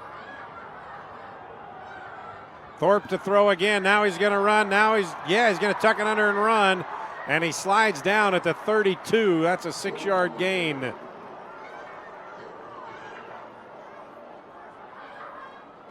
Winding down the 3rd quarter here, under 2:45 remaining. It is 2nd down and 4 at the 32.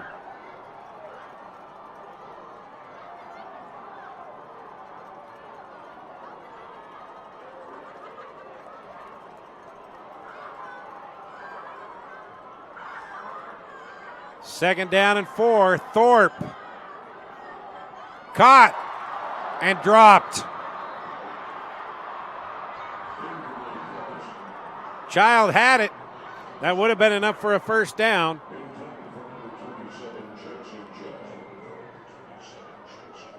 Thorpe put it right there. And making the hit to knock it away is Helaman Sui.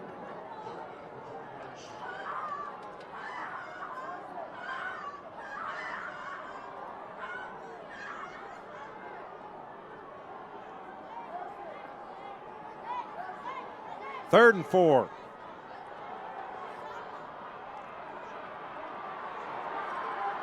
Thorpe still on his feet, reaching for the 1st down. Needed to get to the 28. He got to the 27. What a great play and great effort by Jansen Thorpe to get the 1st down. Hey, just a reminder, you see our hashtag there. We want to know where you're watching this game from and who you're rooting for. Send us a tweet, hashtag 4A-Champs. There you see Thorpe just refusing to go down and reaching across for the 1st down. So it is 1st and 10 at the 27-yard line. Murphy in the backfield with Thorpe. Here comes the pressure again. Thorpe again gets away, and he completes the pass to Child at the 10-yard line. 17-yard pickup, and man, oh man, how about Jansen Thorpe and his desire to keep the play alive. 1 tackle miss, 2 tackles, and then to throw across his body like that on target to Child. Incredible last couple of plays and determination by that guy right there, Jansen Thorpe.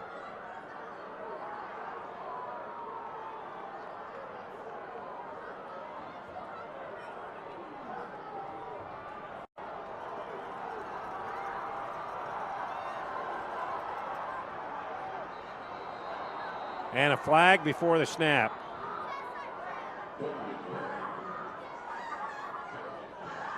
We got a couple of tweets.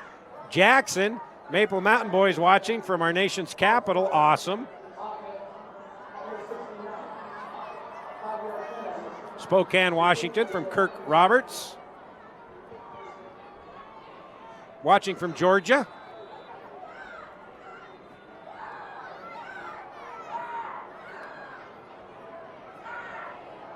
New Zealand, Auckland, New Zealand, Tara. Thank you. It is 1st and 15. It's 1st and goal at the 15-yard line. Thorpe to throw. Here comes the pressure again. Thorpe down at the 10, pick up a 5 yards.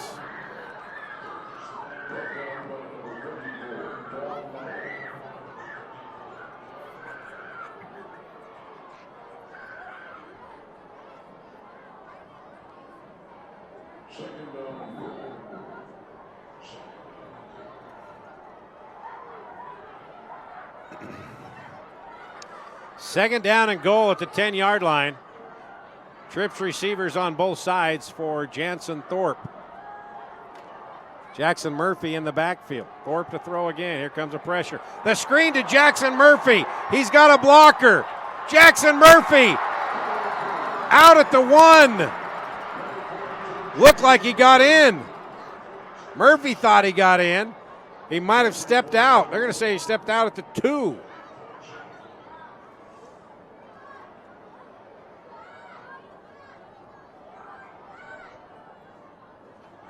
But do we have a flag on the play? Yes, we do. A couple of them over by the 5-yard line.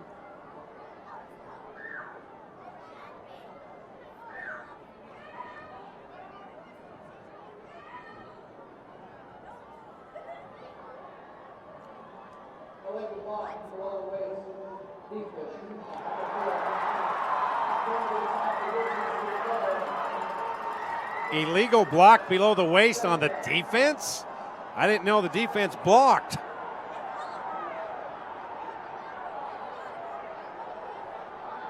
Jansen Thorpe thinks it's a touchdown and asks why it's not a touchdown.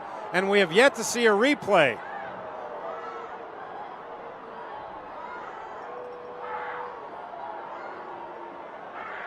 So it will be second down and goal from the 1. Here we go. Let's see if we can see this. Okay, there's the chop block. Yeah, he did step out. That's a good call by the official. He stepped out right before the 1. So that was the correct call. And now it's second down and goal from the 1. Yeah, you can see him stepping out right there. No question about it.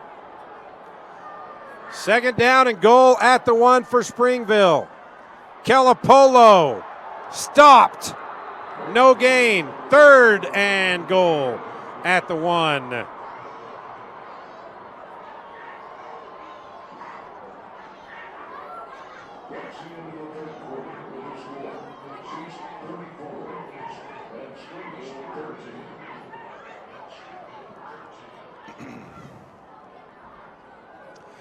And that brings us to the end of the third quarter. We head to the 4th of this 4A state championship game. East 34, Springville 13. Here on Game Night Live.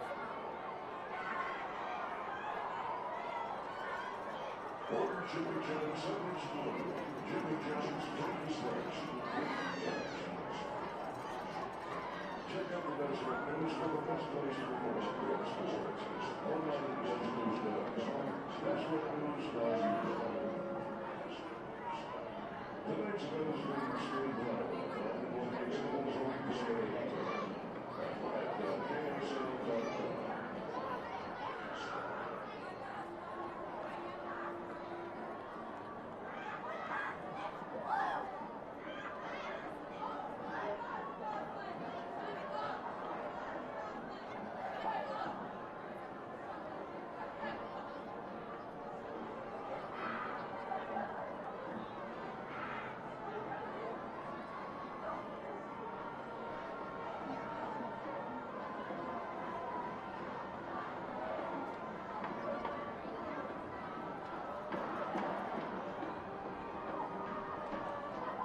Justin Meyer tweeted that he's watching from Germany. Thank you very much. From Samoa, Jacob.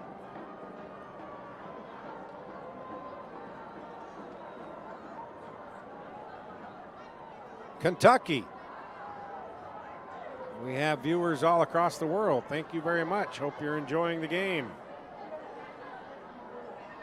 There's Brandon Manage for the Leopards, trying to win back-to-back titles.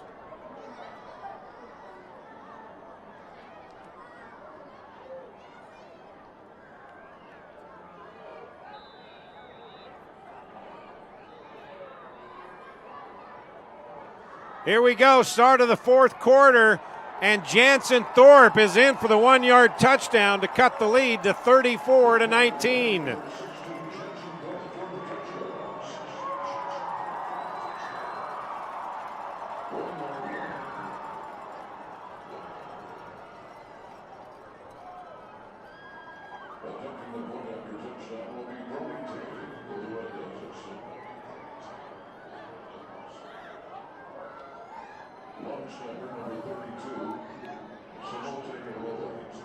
Brody Taylor on to kick the extra point.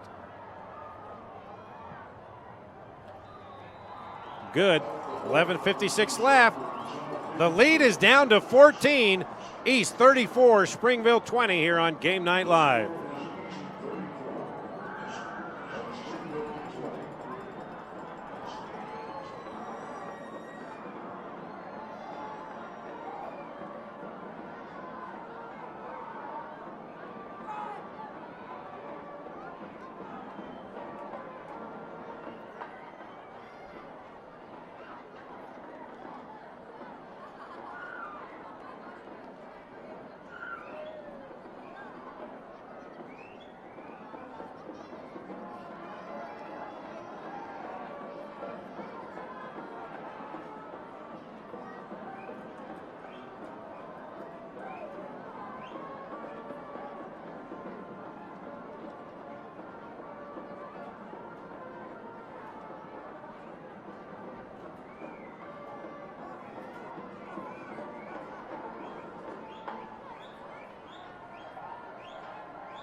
Kicking off will be number 10, Ben Schreiner.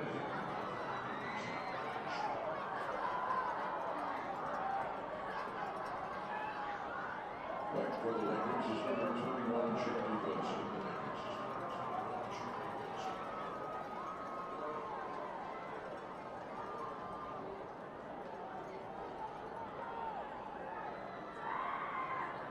Jansen Thorpe, 1-yard touchdown on a quarterback keeper, cuts the East lead to 14 with 11:56 remaining here in the fourth quarter. Jalen Warren for the Leopards, 13 carries, 255 yards, couple of touchdowns. That's a 19.6-yard average. Just dominating. One more touchdown and Jalen Warren will be the all-time single-season rushing touchdown leader. He has 38. Charlie Vincent back to receive the Schreiner kick. And he'll kick it in the end zone. So Leopards will have it first and 10 at their own 20. Fairfax, Virginia. May watching. From Katy, Texas, Joshua Ship. From Salt Lake City, Kevin Van Orden. The Caribbean Ocean. Lena Cardoza. 1st and 10 for the Leopards. Jalen Warren stopped. 2-yard gain.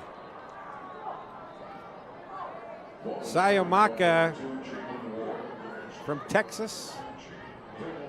Boise, Idaho, Rebecca Franson. Angela Smedley from Katy, Texas. Fairfax, Virginia. South Carolina, Dartania Lalalo. Penalty on East. So that'll move it back 5 yards to the 15. Jansen Thorpe, 206 yards passing, 2 touchdowns through 3 quarters of play.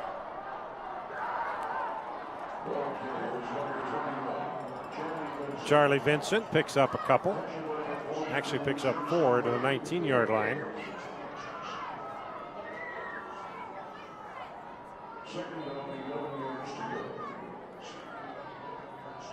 Second down and 11 for the Leopards. Clock continuing to run now. We're just over 30 seconds into the 4th quarter. And Springville hanging around, down 14.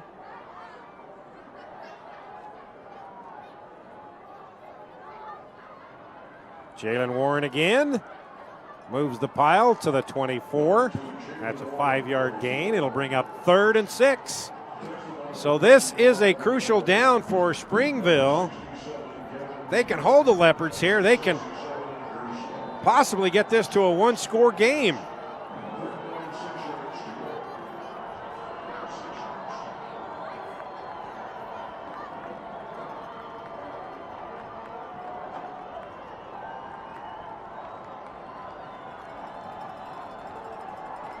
Third and 6 at the 24-yard line. Warren's got it. No, Nick Harris keeps it on the option, and Harris has a first down out to the 33-yard line. Boy, he kept that in the breadbasket of Warren as long as he could, and then just pulled it out and picks up a first down right there. Warren was nearly tackled before he pulled the ball away from him and picks up a first down. Andrew Slack making the stop.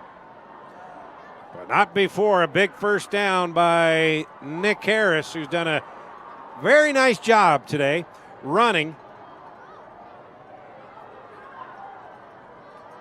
Has close to 70 yards rushing. He's only thrown the ball 3 times, completed 2 for 27 yards. 2 yards on that play. Second down and 8 now at the 34 for the Leopards. Under 10 minutes to play. East trying to defend its 4A state title. They got the win last year, trying to repeat. Springville's last state championship, 1985, Scott Mitchell, defeating Bear River here on this field. Of course, it was on the old turf back then, not this fancy schmancy new turf. Jalen Warren, Junior Malapola on the stop.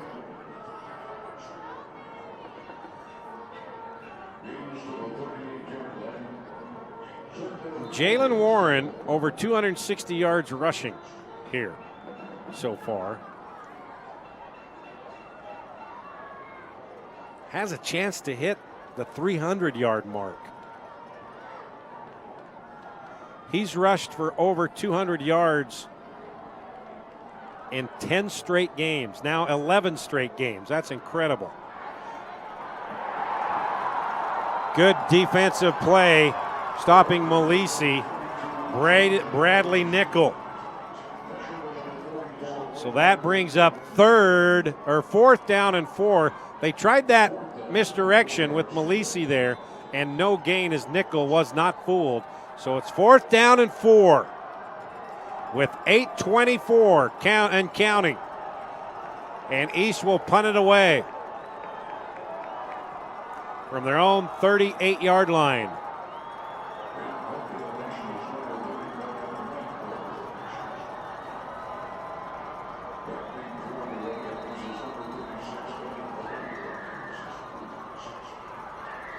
And now the Leopards take a timeout. We'll take one as well. 8:06 left, 14-point lead for the Leopards over Springville here on Game Night Live.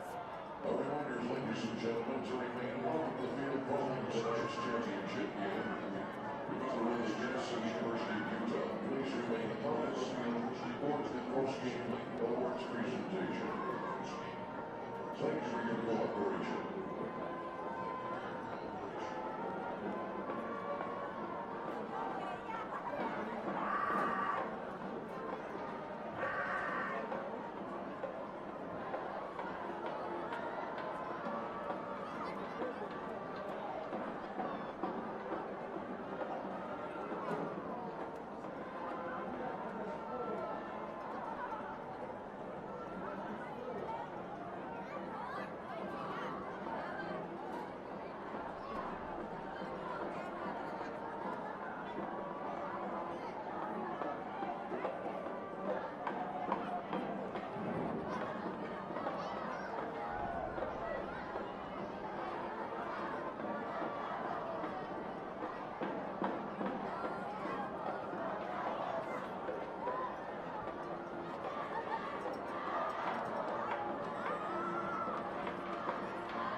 So the Leopards will punt this thing away.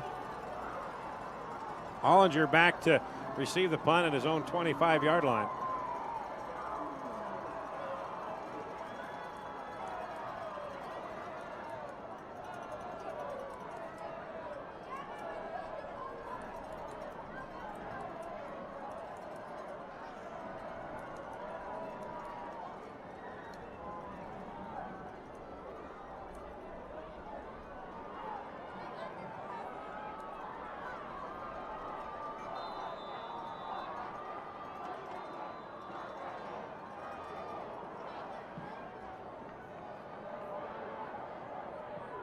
Short kick and takes a half-decent Leopard bounce to the 26-yard line. So 7:54 left.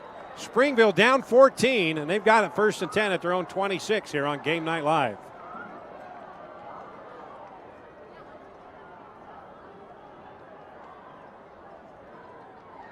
First and 10 at the 35-yard line.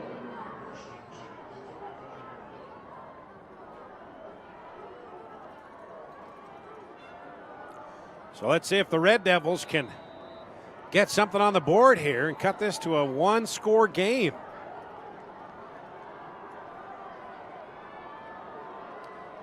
Murphy in the backfield with Thorpe. Haven't seen Kelapolo back there for a while. Caught. Ty Erickson. 6-yard gain out to the 41. 2nd down and 4.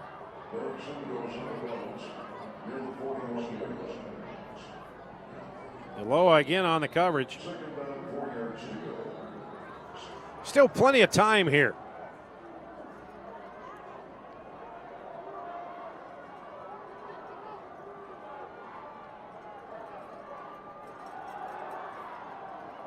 Thorpe tried to get it to Mortensen. A little too far. That'll bring up 3rd and 4 at the 41.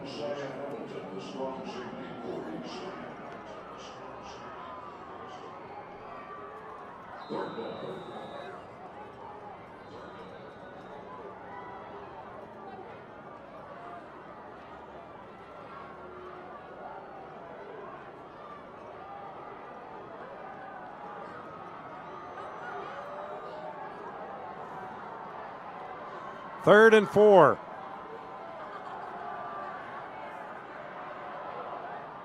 And a triple coverage, and that's a good thing for Thorpe. That wasn't intercepted. Etawate right there. So that brings up 4th and 4. Looks like Springville may be going for it. Why not?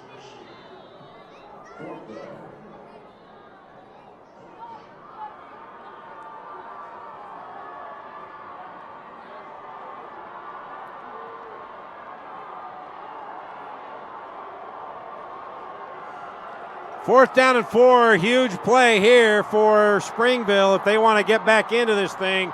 Thorpe looking for the screen, and it's not there. Goes across the other way, and incomplete again for the second time this half. Springville turning it over on downs. Celine on the coverage, but that was sniffed out well by the East Leopards defense. They tried to go there, but on the screen on the left, but it was well covered. They had a bunch of Leopards surrounding Murphy and forces an incompletion. And now the officials are discussing something.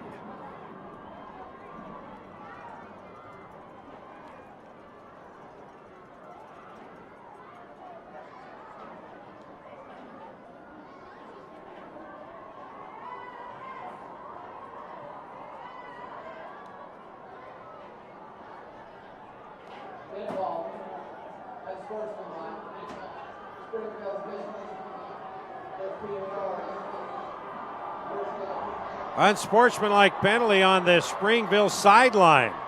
So somebody must have said something. The referee did not look happy either. So East has it 1st and 10 at the 26-yard line, and Charlie Vincent will pick up a yard.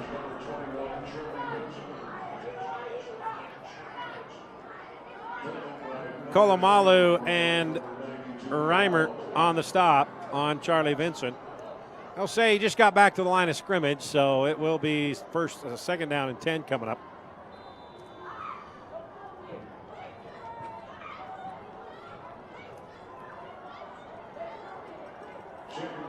So Jalen Warren in the backfield, one more touchdown. He's the single season rushing touchdown leader all time. And we got a flag.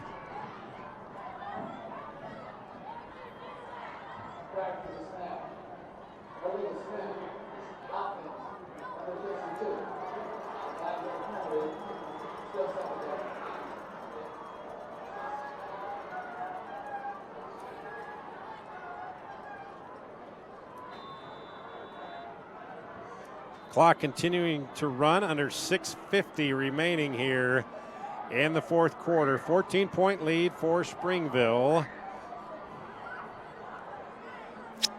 And they'll let this clock run down. It's under 10 now on the play clock. Warren in the backfield with Molisi. Jalen Warren. Jalen Warren still on his feet. Jalen Warren's headed to the end zone. 30-yard touchdown for Jalen Warren, and with that, Jalen Warren becomes the Utah State all-time leader in rushing touchdowns for a single season with 39.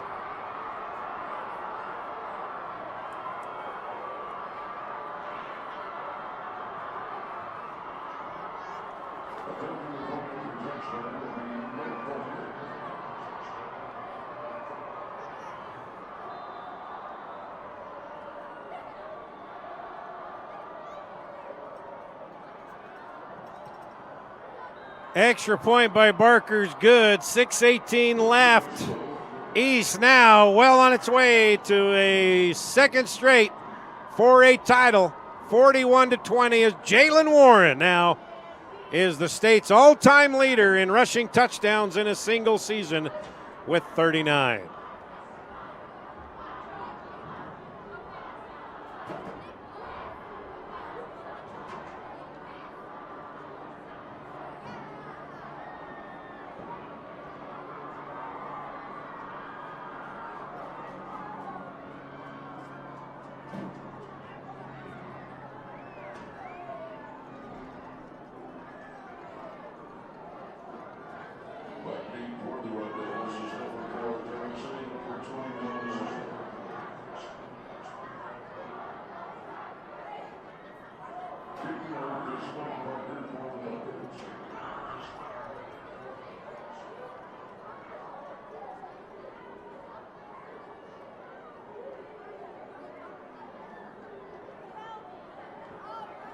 All right, George Felt just came in and said that Jalen Warren actually has 38 touchdowns.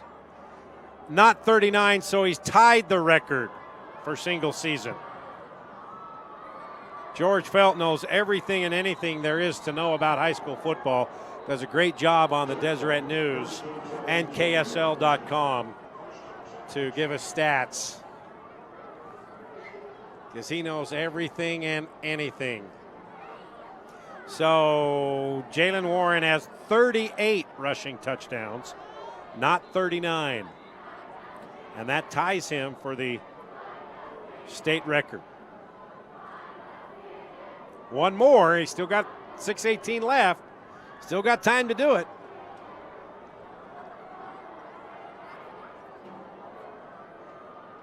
First down and 10, though, for Springville, and that's Jansen Thorpe, and he's going to lose yardage. First guy to get there was Junior Engelau, and then finishing him off was Lolahea.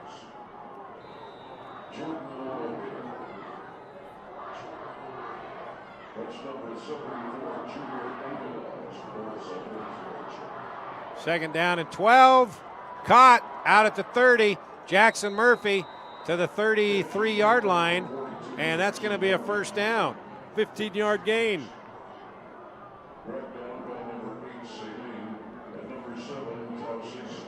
Tausinga on the stop. Clock stop, 5:50 remaining, fourth quarter.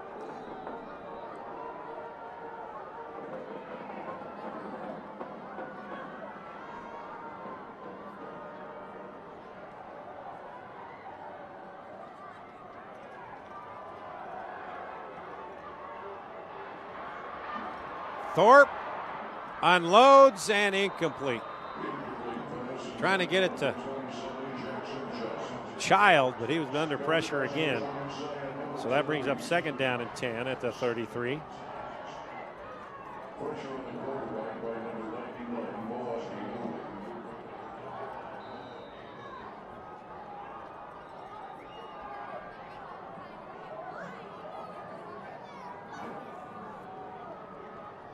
Jalen Warren does have to be approaching the 300-yard mark, though.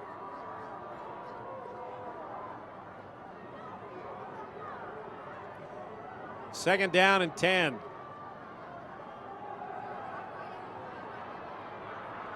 Thorpe, down goes Thorpe again. The East defense with another sack on Jansen Thorpe. Lolahea was there. Also number 62, Apu Ika, who, by the way, sang the national anthem. Right there. So he's singing a different tune for Jansen Thorpe there. Third and 18 from the 25-yard line. Thorpe avoids the pressure again, got a lot of room. Got to get out to the 44-yard line, and he's knocked out at the 35. So he's going to be 9 yards shy of the first down. 9-yard pickup.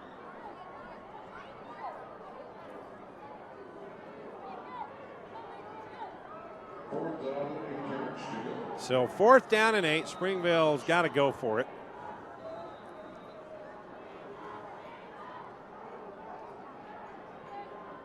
And Ika with the pressure again. That opened up a lot of green for Thorpe. So here we go. Going to be the last gasp for Springville. Fourth down and 8. Thorpe caught, incomplete, dropped. Hollinger had it, and he was bumped and dropped it. So for the third time this half, Springville turning it over on downs. Right there, and went through his arms, and Hollinger, man, oh man, I can't believe that. So with 4:43 left, Jalen Warren now has a chance to become the state's all-time rushing leader for a single season. He's back in there. And he's got to be close to the 300-yard mark. Had 255 heading into the fourth.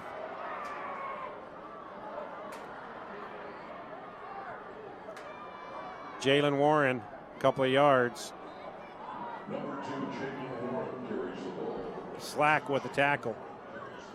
Tackle number 55. Time winding down in this one. 4.5 to play. East with a 21-point lead, and Second down, 8 yards to go. barring some sort of miracle, will win its second straight 4A championship. And there you see the East Leopards looking up on the video board. They saw themselves in the huddle, and they waved.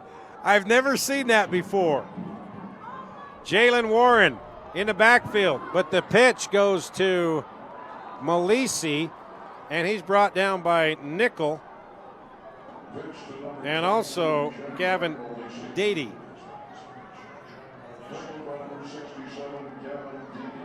Clock continuing to run, under 3:45 left. It is 3rd and 8. Let's see if they get it to Jalen Warren. See if he can break the record. We thought he broke the record on the last touchdown, but George Felt did more research and found out that he only has 38 touchdowns now. The reverse by the Leopards. Etawate is going to have a touchdown, 33 yards on the reverse. And now the Leopards can start celebrating, up 47-20.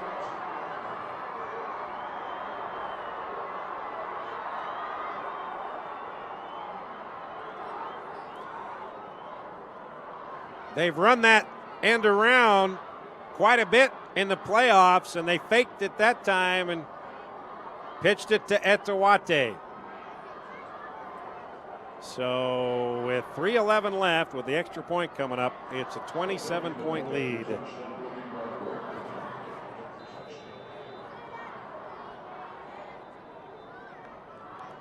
Barker on to kick the extra point. It's good. 3:11 left, 48-20. East over Springville here on Game Night Live.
Squib kick again, taken by the up man.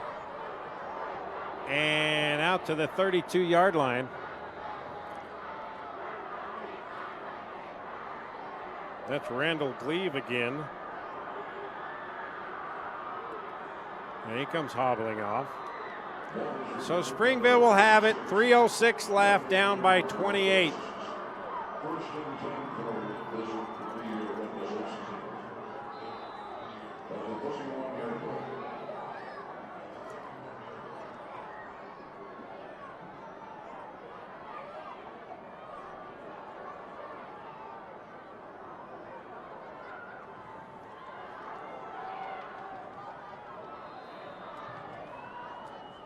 Couple yard pickup by Jackson Murphy.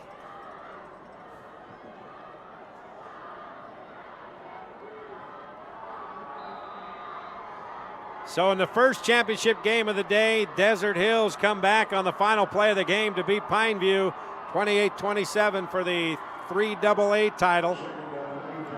And in the 5A championship game, Bingham erased a 10-0 deficit in the first half to come back to beat Lone Peak 17-10 for the 5A championship. And there is Kelapolo Haven't seen him much here in the second half. And here it looks like it will be East winning the 4A championship, second straight year for the Leopards. And by the way, East just recorded or had a record for the highest point average in a playoff series, 57 points.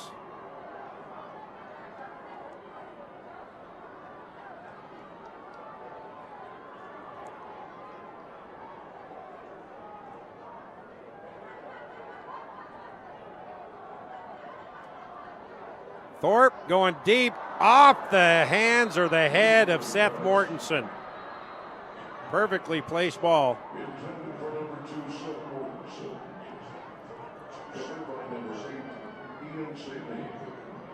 Thorpe under pressure. Mortensen had it, and it went off his helmet. So 4th down and 8.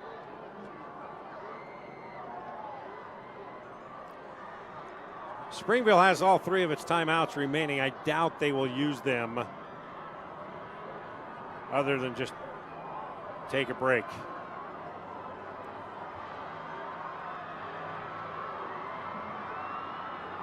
And they're going to run it. Murphy stopped.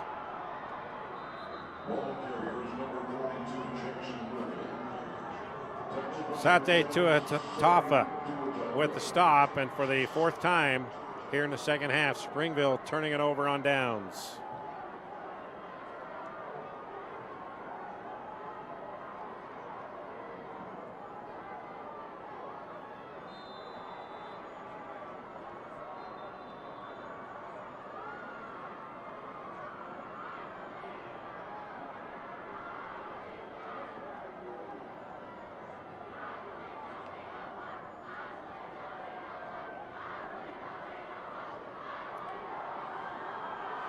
So now the Leopards move into victory formation. They'll have to snap it a couple of times, 3 times probably.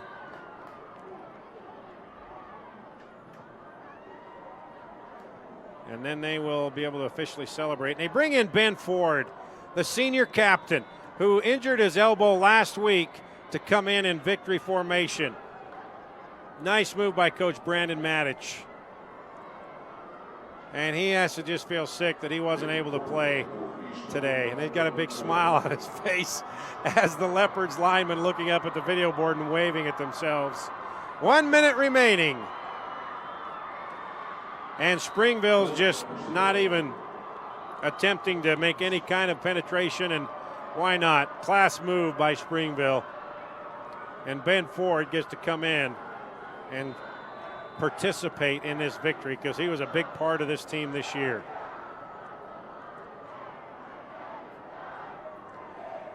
They'll have to snap it one more time, and that can be it.